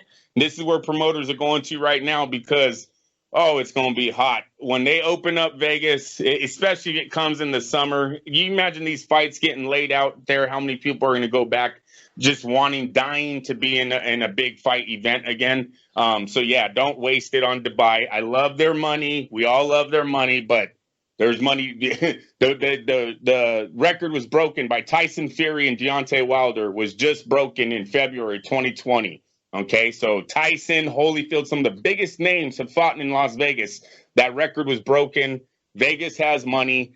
They will come back. That's why these things are being postponed. I honestly, I think Pacquiao Crawford's still a go. I think they put the brakes on it because they want to see what's happening with Las Vegas. They want the Raiders Stadium for that fight. All right. Miguel Antonio Barragan, would you like to go with speculation on Ryan Garcia? Or are you going with the Andrew Labouche? This is strategic. Stratégico. ¿Cómo se dice strategic? Strategia. Strategia. Strategia. That's more strategy, I guess, not strategic. It doesn't matter. It could be strategy. I like it as an answer. That would be top 10 reasons on the board for sure. Yeah. I'm going to go with speculation on this one. I mean, everybody is already making, everyone's already speculating on what is going on with Ryan. The one thing that I've seen or I've read most often is mental health. He's mentally unstable or something. He's got some sort of issues, mentally speaking. I don't know if it's in regards to his physical health per se, but I mean, I don't know. When I see stuff like him make me be a better person, I think he fucked up on his wife or something. I mean, that's the first thing I could think of. Like he just had a kid and probably just fucked up on his wife or something. He's like, shit, let me fix my stuff. Because I mean, he's a young cat, I mean, like, come on now, he's young and he's rich. And the last thing you want to do is fucking settle down when you got to focus on your career. It's like, dude, don't be having kids, bro. You're fucking young. Enjoy it. You're gonna be fucking a bunch of broads. It's how it is, man. You're young. Just enjoy that shit. But he settles down. Mexican social media influencer. Did you know that? Jesus Christ. Well, not only that, he's been busted already with the actress. He got caught by TMZ or someone. He was making out with some girl on the. I believe they were making out. Don't hold me to that. It might have only been hugging, but they got caught by TMZ. He's already been spotted with that actress. I forget her name. But yeah, that wifey thing. Yeah. I'm feeling that's what it is. That could be my speculation. Put $20 down for me on that. And if there is a kid involved, yeah, there's a big. That's gonna be. He just had his son, right? I mean, I don't know how old his son is or child. I don't know if it was daughter, but he had a kid recently, to my knowledge, in the last couple of years. Boy, it just makes me hate King Rai even more. Fun. Vasily Lomachenko returns to the ring on June 26th against nobody you've ever heard of in the name of Masayoshi Takatani. All right, it's going to be at the Virgin Hotel, formerly the Hard Rock Hotel. Are you excited, Andrew, that Vasily Lomachenko is jumping back into the ring, or are you over the Lomachenko act? No, I'm not over it. The lightweights is a hot division. He's still, got fights left in him. So, matter of fact, you guys, seriously, he deserved the rematch versus Lopez. Yeah. Oh yeah. For whatever reason, Lopez has avoided this fight. It could be Bob Arum is asking to hold on to it. I wouldn't do that. It's another gem. Well, they didn't make any money. That was a great fight, Lee. It was a competitive fight. Sometimes they're just damn money, and there's a lot of people in the boxing that wouldn't mind seeing that fight again. I mean, you let him go over there, fight Kambosos. He gets a nice victory in Australia. He comes back. You've got Lomachenko getting a victory whoever he's fighting in Las Vegas. Then maybe you do that fight again in Las Vegas with the crowd, generate some money for these guys. So Yes, I'm still interested in Lomachenko to answer your question. All right, Migs Baragon. Yes, 100%. I'm interested, and in this fight in particular. For those of you who may or may not recall, Nakatani was the first opponent that gave Teofimo his full-length fight. He gave him a tough time, and they went the distance. He did end up losing, of course, because obviously Teofimo is still undefeated. But he took Teofimo the distance, gave him all he could handle there, and then he recently knocked out Felix Verdejo. So the dude is definitely up there. The guy can hang with the top guys, and he can handle his own. I think. This fight with Lomachenko is a good one. I'm totally excited to see it, and the fact that it's going to be here in Vegas, yeah, why not? I'm totally still buying on the Lomachenko hype train still. All right. Saturday night there was boxing, UFC, Lions, Tigers, and Bears, and more. Let's quickly review everything before we talk about the main event of the evening, which is Emmanuel Navarrete and Christopher Diaz, and that was definitely the main event of the boxing world. The main event of the MMA world was Usman. And the scariest knockout in the history of the UFC. Short of the Ben Askren knockout, which I thought was the previous scariest knockout I've ever seen, which only got topped by knocking out the dude who knocked out Ben Askren. Feel the flow on that one, people. All right, let's talk about, was there any boxing during the day? I'll start with you, Andrew, before we get to Navarrete. Was there anything during the day that stood out with you with any of the earlier fights? Berlanga fought the young man. Yeah, Berlanga. Correct. Yes. What did you think of Berlanga? Oh, decent fight. Look, listen. I had notes. Where'd they go? Oh, okay. Oh. You want me to come back to you while you find him? Nothing big. Listen, I just wrote a few things down. I like his power combinations, right? The guy has a lot of power on this fight. We've seen that he can not only knock you out in the first round, he can drop you in the seventh, right? That was obvious. He dropped him in the final seconds. His face held up. Look, they kept promoting this Nicholson guy as a power puncher himself, and he was going to test the chin. I thought not only did he test the chin, but he tested the skin of Berlanga throughout the fight. It was in close quarters. Them two were bumping heads a lot. There was a lot of punches being landed. The guy looked clean at the end of the night. So he has that going for him. Just nothing but upside with this Berlanga kid. The one downside that I seen was his entourage. There was a few times, I don't know if it's his fan base or if it's his entourage itself, but it seems like they're getting into fights in the crowd as the fight is going on. You got guys back and forth. Fucking, they're calling names or whatever to some Nicholas fans, and then at the end of the fight, they seem like security had to get involved on separating people. They all have Berlanga shirts on that are getting separated. That's why it makes me think that it's either his entourage or fan base, whichever one it is.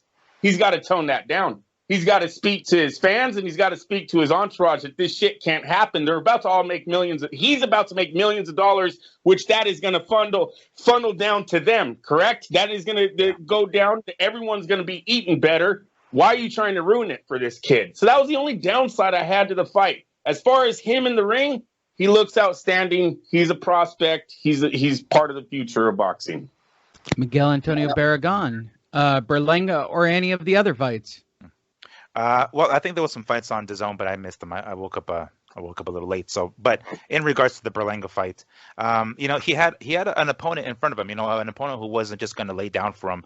I'm glad that this first round knockout streak is over. It was bound to happen eventually, right? I mean, it was going to happen once he started meeting a top level competition, or I guess the increase in competition, and it happened in this fight here. So not only did he not knock out his opponent in the first round, Demond Nicholson, but he went the full 8 rounds, which is great. Not only did that end, but he went the full 8 rounds, and he looked great. He knocked him down. He knocked Nicholson down in the 8th round, damn near had him out in that final round. So he had that power. I like Berlanga. He does. He takes a couple of shots. He takes them well. His defense definitely needs to improve. I like the fact that he looks like, if you look at him physically, he never looks like ripped. You know, he never looks like he's ripped. So it's almost like he doesn't really kill himself to make 168, and he still has that pop, you know, to be able to take guys out. I like that. I like the fact that he looks comfortable at 168. He's a young cat. He's only going to continue improving. I'm loving the fact that he went the full 8 rounds and still showed power towards the end. But definitely keep a fucking, you know, lid on that damn entourage that he has in the ring. Because a couple of times, as a matter of fact, one of the times before he dropped Nicholson, the crowd kind of went a little crazy. It's like, what the hell was going on? And then you can see a bunch of people with, Berlanga t-shirts, like throwing down with some guys over here, and security getting up in there. It's like, dude, we don't need that. You know, Berlanga either needs to let those motherfuckers go or check them, because like the last thing he needs is a wrong people around him. Yeah. Nobody besides me watched the sad ass PBC card. Oh, there's a PBC card? Was it earlier? There was a PBC card that happened in the afternoon. Nobody watched. Yeah. Pretty sure. Are you sure you weren't watching a rerun? Well, I could have. I mean, it still sucked. But what I watched the bulk of that evening, I couldn't take my eyes off the UFC card. It was like a wet dream for a grappler during the day. Yeah. And I had 2 people that weren't familiar with it, and they wanted me to explain all the grappling and like the shit that was happening. And then here's the craziest part of my day yesterday. Killian from Just Frank and Killian. By the way, go check out the Just Frank and Killian takeover. Killian, while watching the fight with me, said, "I don't see how that heel hook thing hurts." I said, "Give me your leg." Oh. And I slapped on a heel hook, and then I twisted a little bit on it, and he went, "Holy shit." I said, "Holy shit is right. It's a scary fucking move." Yeah. And I said, it pops this little tiny ligament right in the top of your knee. And when somebody applies that hot and fast, you feel like your knee's being ripped out of the socket. Which takes us to our main event of the evening. Emmanuel Navarrete dropped Christopher Diaz 4 times for a stoppage 12th round in a firefight of a fight of a firefight. And if you haven't seen it, ESPN Plus has it on demand, which is how I saw it. Fun fight. Fun fight. Fun fight. Leave it to the Bob. Fun fight. Don't take your eyes off of this guy. He's a live underdog. Fun fight. Fun fight. I start with you, Andrew Labouche. Fun fight.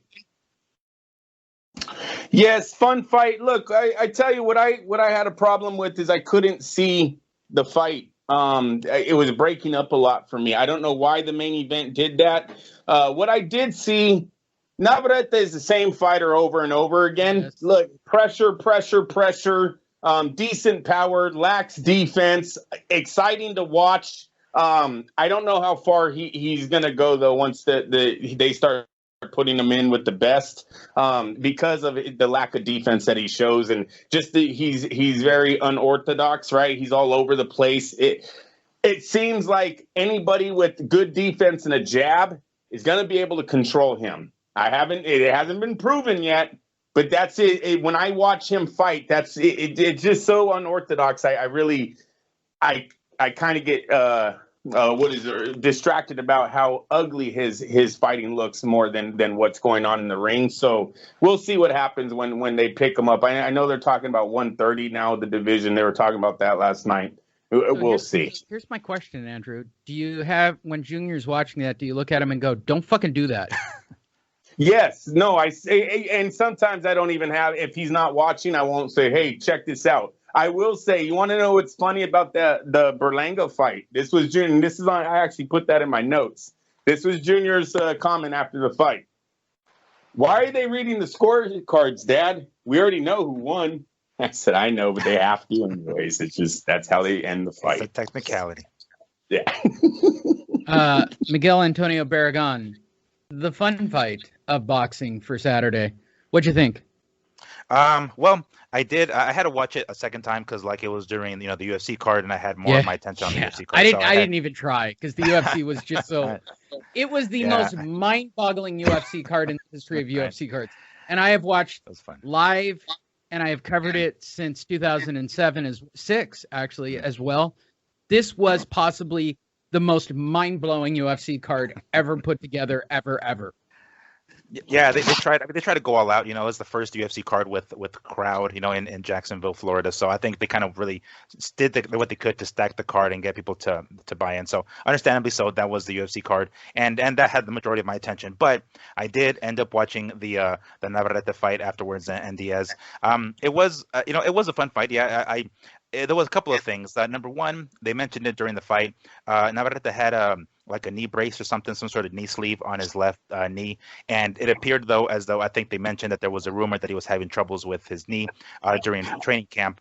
And if you guys watch the weigh-ins, he was actually like, 0.2 of a pound or whatever it is over the weight limit. It was like 126.2. And he had to strip down completely naked to make 126 on the dot. So I think maybe that had something to do with it, because, when you have any knees or ankle issues, you have problems jogging with the impact or jump roping. So I think that had something to do with him not looking at least physically looking the way he normally looks. Not that he's ever really ripped, but he did look a little softer on the scale and in the ring. And I thought, man, something doesn't look right. And it probably gave him a little bit more problems in the ring than the opponent probably should have. But nonetheless, he still had a formidable opponent, and Diaz was in there to do his thing. And he held on for as long as he could. I thought he was going to go the distance because I think they stopped it like 20 seconds or whatever before the fight ended. So I thought he was going to go the distance, but it wasn't Navarrete's best performance. I mean, it was the same Navarrete as before, just a little. It seemed like he was a little slower, probably because of the weight cut issue. It was probably just a night off, and his power carried it through to the victory. So I'm expecting a better Navarrete down, in his next fight, and I don't see him moving up to 130 yet because he just moved up to 126. I think as long as he's healthy and he can continue making the weight, he's good. It feels like it's too soon to move up to 130, especially considering he just got the belt that Shakur dropped. If he goes up to 130 and goes after the WBO belt and Shakur, it's probably a bad idea because, I mean, Navarrete to me kind of seems like a 126-pound version of Burchelt, honestly. He's going to fight a guy who's going to be able to pick him apart, and the power is going to help him, but if he fights a guy like someone like Valdez, it's going to be bad news for him at 130, I mean. Which takes us to the very quick recap of the UFC card that Andrew probably didn't watch at all. Yeah, Andrew. I want to say something about the guilt trip that ESPN commentators were doing to the corner of Diaz to make them, what I felt made them throw that white towel in. It really seemed, I didn't see it, but it sounded like as if Ward and Timothy Bradley were literally telling, hey, you got to stop this fight. You got to stop this fight. It's too much. It's too much. Like they were actually telling someone they had to stop the fight. It wasn't like they were commentating anymore. You can't do that. I know everyone's out to be the hero, and we want to, have the feel-good story of I stopped that fight, man. They were letting that dude get his brains beat in. Listen, every fighter's different. You don't know what Diaz told his people going into that fight. You don't know what their agreement is going in. So don't be guilt tripping. Don't be out on the sideline. Ref, you got to stop this fight. There's too much damage, ref, too much damage. That's not what they're there for. I thought that was real bad on their part if that's what they was doing, but that's what it sounded like. If they were commentating, great, but it didn't sound like, like they were trying to coach while they were supposed to be commentating. Diaz lost to decisions in his last two big fights, right? Now he got a TKO. His next check isn't going to be as big. This is his living. He only had a few fucking seconds. His brains weren't beat in. It's not like he didn't look like Meldrick Taylor in the 12th round of him and Chavez. And I know that don't mean shit, but it's just, to me, it's not right because you don't want to be right on that trip, that guilt trip. You don't want to tell Diaz's corner, stop the fight, stop the fight. They give Diaz 3 more seconds, whatever it was, till the final bell. Something tragic happens, and then you go, oh, I told you. That's what you want to be right on?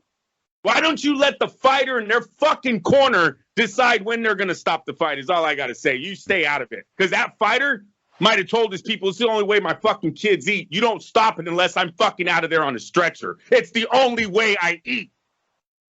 Yeah, and it's happened in the UFC as well. After one of the fights, this English color commentator, Dan Hardy, went to one of the referees and kind of got into his face, and he was like, "You should have stopped the fight, yada yada yada." And it was one of the most experienced referees, Herb Dean, and it was kind of a bit of a tense moment there. That for a quick second, the other commentators were commentating on something else, and they were like, "Oh shit, what's going on over here?" So it got a little ugly momentarily, and since then, Dan Hardy is no longer with the UFC as a commentator, at least, and supposedly that's not related to that incident. But yes, it's not the first time that commentators try to become coaches and in the interest of the fighter. We understand their perspective. We understand what they're going, but they're not in the camp. They're not in the corner. They're not knowing what kind of agreement they have going on there. So if it's really that bad, the corner will throw it in. When they threw in the towel, I was like, what the hell? He's got 10 seconds. He can clinch for the next 10 fucking seconds. Like, he'll be fine. But whatever. They ended up going with the towel. It's almost like they missed their spot. There was a point where I did think that Diaz needed to be stopped when he was like stumbling all over the goddamn place up against the ropes. I was like, okay, this is where it's at. The corner should have thrown the towel, or the referee should have stopped it right there. We didn't. We let it go on. Fine. No, he's gonna be fine. He can clinch for 10 seconds. He'll be fine. Yeah, I can't. I've seen it. The fact it was when they threw that fucking towel is what made, and the way they sounded is what made me think they guilt tripped them into throwing that towel in. I don't know, go back and listen to it, but it kind of sounds like ESPN is telling someone to throw the towel in, not like, oh, well, not in a commentating way. It's now like you're giving orders, and then there goes the towel. And I was like, whatever. Whatever. There you go. Quick recap of UFC real quick so you can have a well-rounded goddamn 2-hour monstrosity of a show. So we'll do the quick recap just so Andrew can be caught up. Usman fucks up Jorge Masvidal in one of the biggest knockouts of all time. Shravenko fucks up her opponent. The Chinese broad fucks up her opponent. No, the Chinese broad gets fucked up. She got fucked up by Shravenko, right? She got fucked up by Namajunas. By Namajunas. Yeah. Thug Rose upsets the Chinese broad who never lost with a shocking knockout with a leg kick to the fucking face. Weidman loses a foot. Wow, Andrew. Lost his fucking foot. Like, he went for one inside leg kick, and I've never seen somebody's ankle just snap like fuck off. That's the same man that Anderson Silva lost his career to? Correct. Okay, that's a long time ago. Good callback. No, yes, good callback, Andrew. Very ironic. Good callback. Isn't it ironic? In fact, the person I watched the fight with when the Weidman fight, he goes, "Isn't that the dude that fucked up Silva?" Good callback. Miguel, quickly. Every fight was short. The actual fight card runtime, the main event, the whole thing with 4 championship fights. The whole fight night took like an hour and a half. Like, it was shockingly fast. It's the shortest UFC card I've ever seen because Dana doesn't fuck around. He just sends out the next act. Yeah, that was. I mean, it was kind of like what I was touching on earlier. Like, it was the first UFC, event with the crowd in Jacksonville, Florida. So it almost like, besides Dana White trying to stack the card, I think the fighters themselves were hyped up. There's a different energy in the crowd or in the arena when you go in there and there's a crowd there. There's an electricity that you just, you feel it in the freaking while you're in the crowd, and I'm sure the fighters feel it as well. One of the fighters who came out in the prelims or in the undercard, I meant to say, he was coming out super excited. This guy Anthony Smith, he comes out, a light heavyweight dude, and he's like looking at the crowd and he's like really feeling it. And I think the fighters felt that as well, because I mean, basically every one of the main card or the main card pay-per-view, they all ended in a decision, or I'm sorry, in a KO or submission or something. None of them went the distance. Even like the undercard bouts, man, those guys rear naked choke with one arm. Oh yes, exactly. Jesus Christ, I don't even know how strong you have to be to pull that shit off. He's got some long ass arms. He had that. God damn it! It was a stacked card, and then of course capped off by that Jorge Masvidal getting knocked the fuck out. I mean, that was, man, that honestly, that looked like when Deontay Wilder knocked out Luis Ortiz, like the sweat flying off his face. That's literally what it fucking looked like, dude. It was crazy. I gotta tone it down just a little. It wasn't that impressive, you guys, and I'm gonna tell you why. I'm gonna tell you why. Did you see it? Why Jorge brace himself for the punch instead of duck. You know, there's one. It's highlights like that highlight right there that always makes me laugh at people that say that these guys can fight boxers. That man threw one of the biggest haymakers you're ever gonna see. The punch is fuck left field. It came from the stands, and Jorge it just closes his eyes. That's what you're gonna do? That's not my takeaway from your statement, Andrew. My takeaway is, oh, you watched the UFC last night, Andrew. Oh, no. I watched the highlight of that. Okay. And I giggle. That's, come on. Are you serious? Hey, if you can close your eyes, if you can brace yourself for the punch, you should have moved. Yeah. Oh, he totally should have moved. And his hands were low. And his hands were low on top of that. If you watch Berlanga, that man in the inside, he just dips his knees. He's in there. Dips his knees. Punch goes right over his head. He's still in there mixing it up. Still in there fight. Beautiful in the. This guy, fucking 2 seconds, 3 seconds, bang! Oh, come on, fucking. What the fuck are we watching? What are we watching here? He braced himself for the punch. You're a joke. That's a whatever. Keep saying they can fight boxers. Whatever. That'll do it for this week's Fight Net Radio, and it was perfect. I couldn't ask for more to end the show.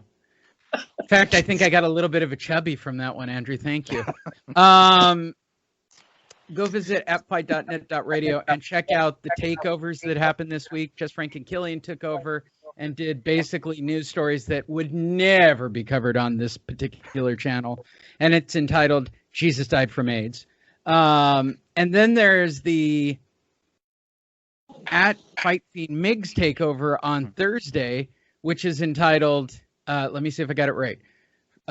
It's Steve USSR Cunningham versus, did I get it? Wait, it's Steve USSR. Frank the Balloon Mirror, right? Yes. Yep. Because that was a crazy Oscar rant about him being a balloon that needed the air taken out of. So go check out those fights. They're better on video, so go to either @FightFiendMigs or @fight.net.radio. And of course, there's video for this if you're listening to the audio. You can see the stories we look at while we do it. No matter how you do it, we three actually appreciate you, all three audiences crossing over and having a crossover. There will be more in the future as I try to tie these together. The producer, Sam Navajero, actually suggested that I get a hold of Bobby Capucci and try to take over his channel with Epstein. I don't know if that can be done. Bobby's on his own island right now doing Epstein stories indefinitely with one of the number one shows in podcasting. And good for Bobby. Like, he's just gone to town on the whole fucking thing. So I'm proud of him, and I'm happy to produce that show. Again, check us all out on social media @FightFiendMigs, @fight.net.radio, and we will be back with more. Thanks.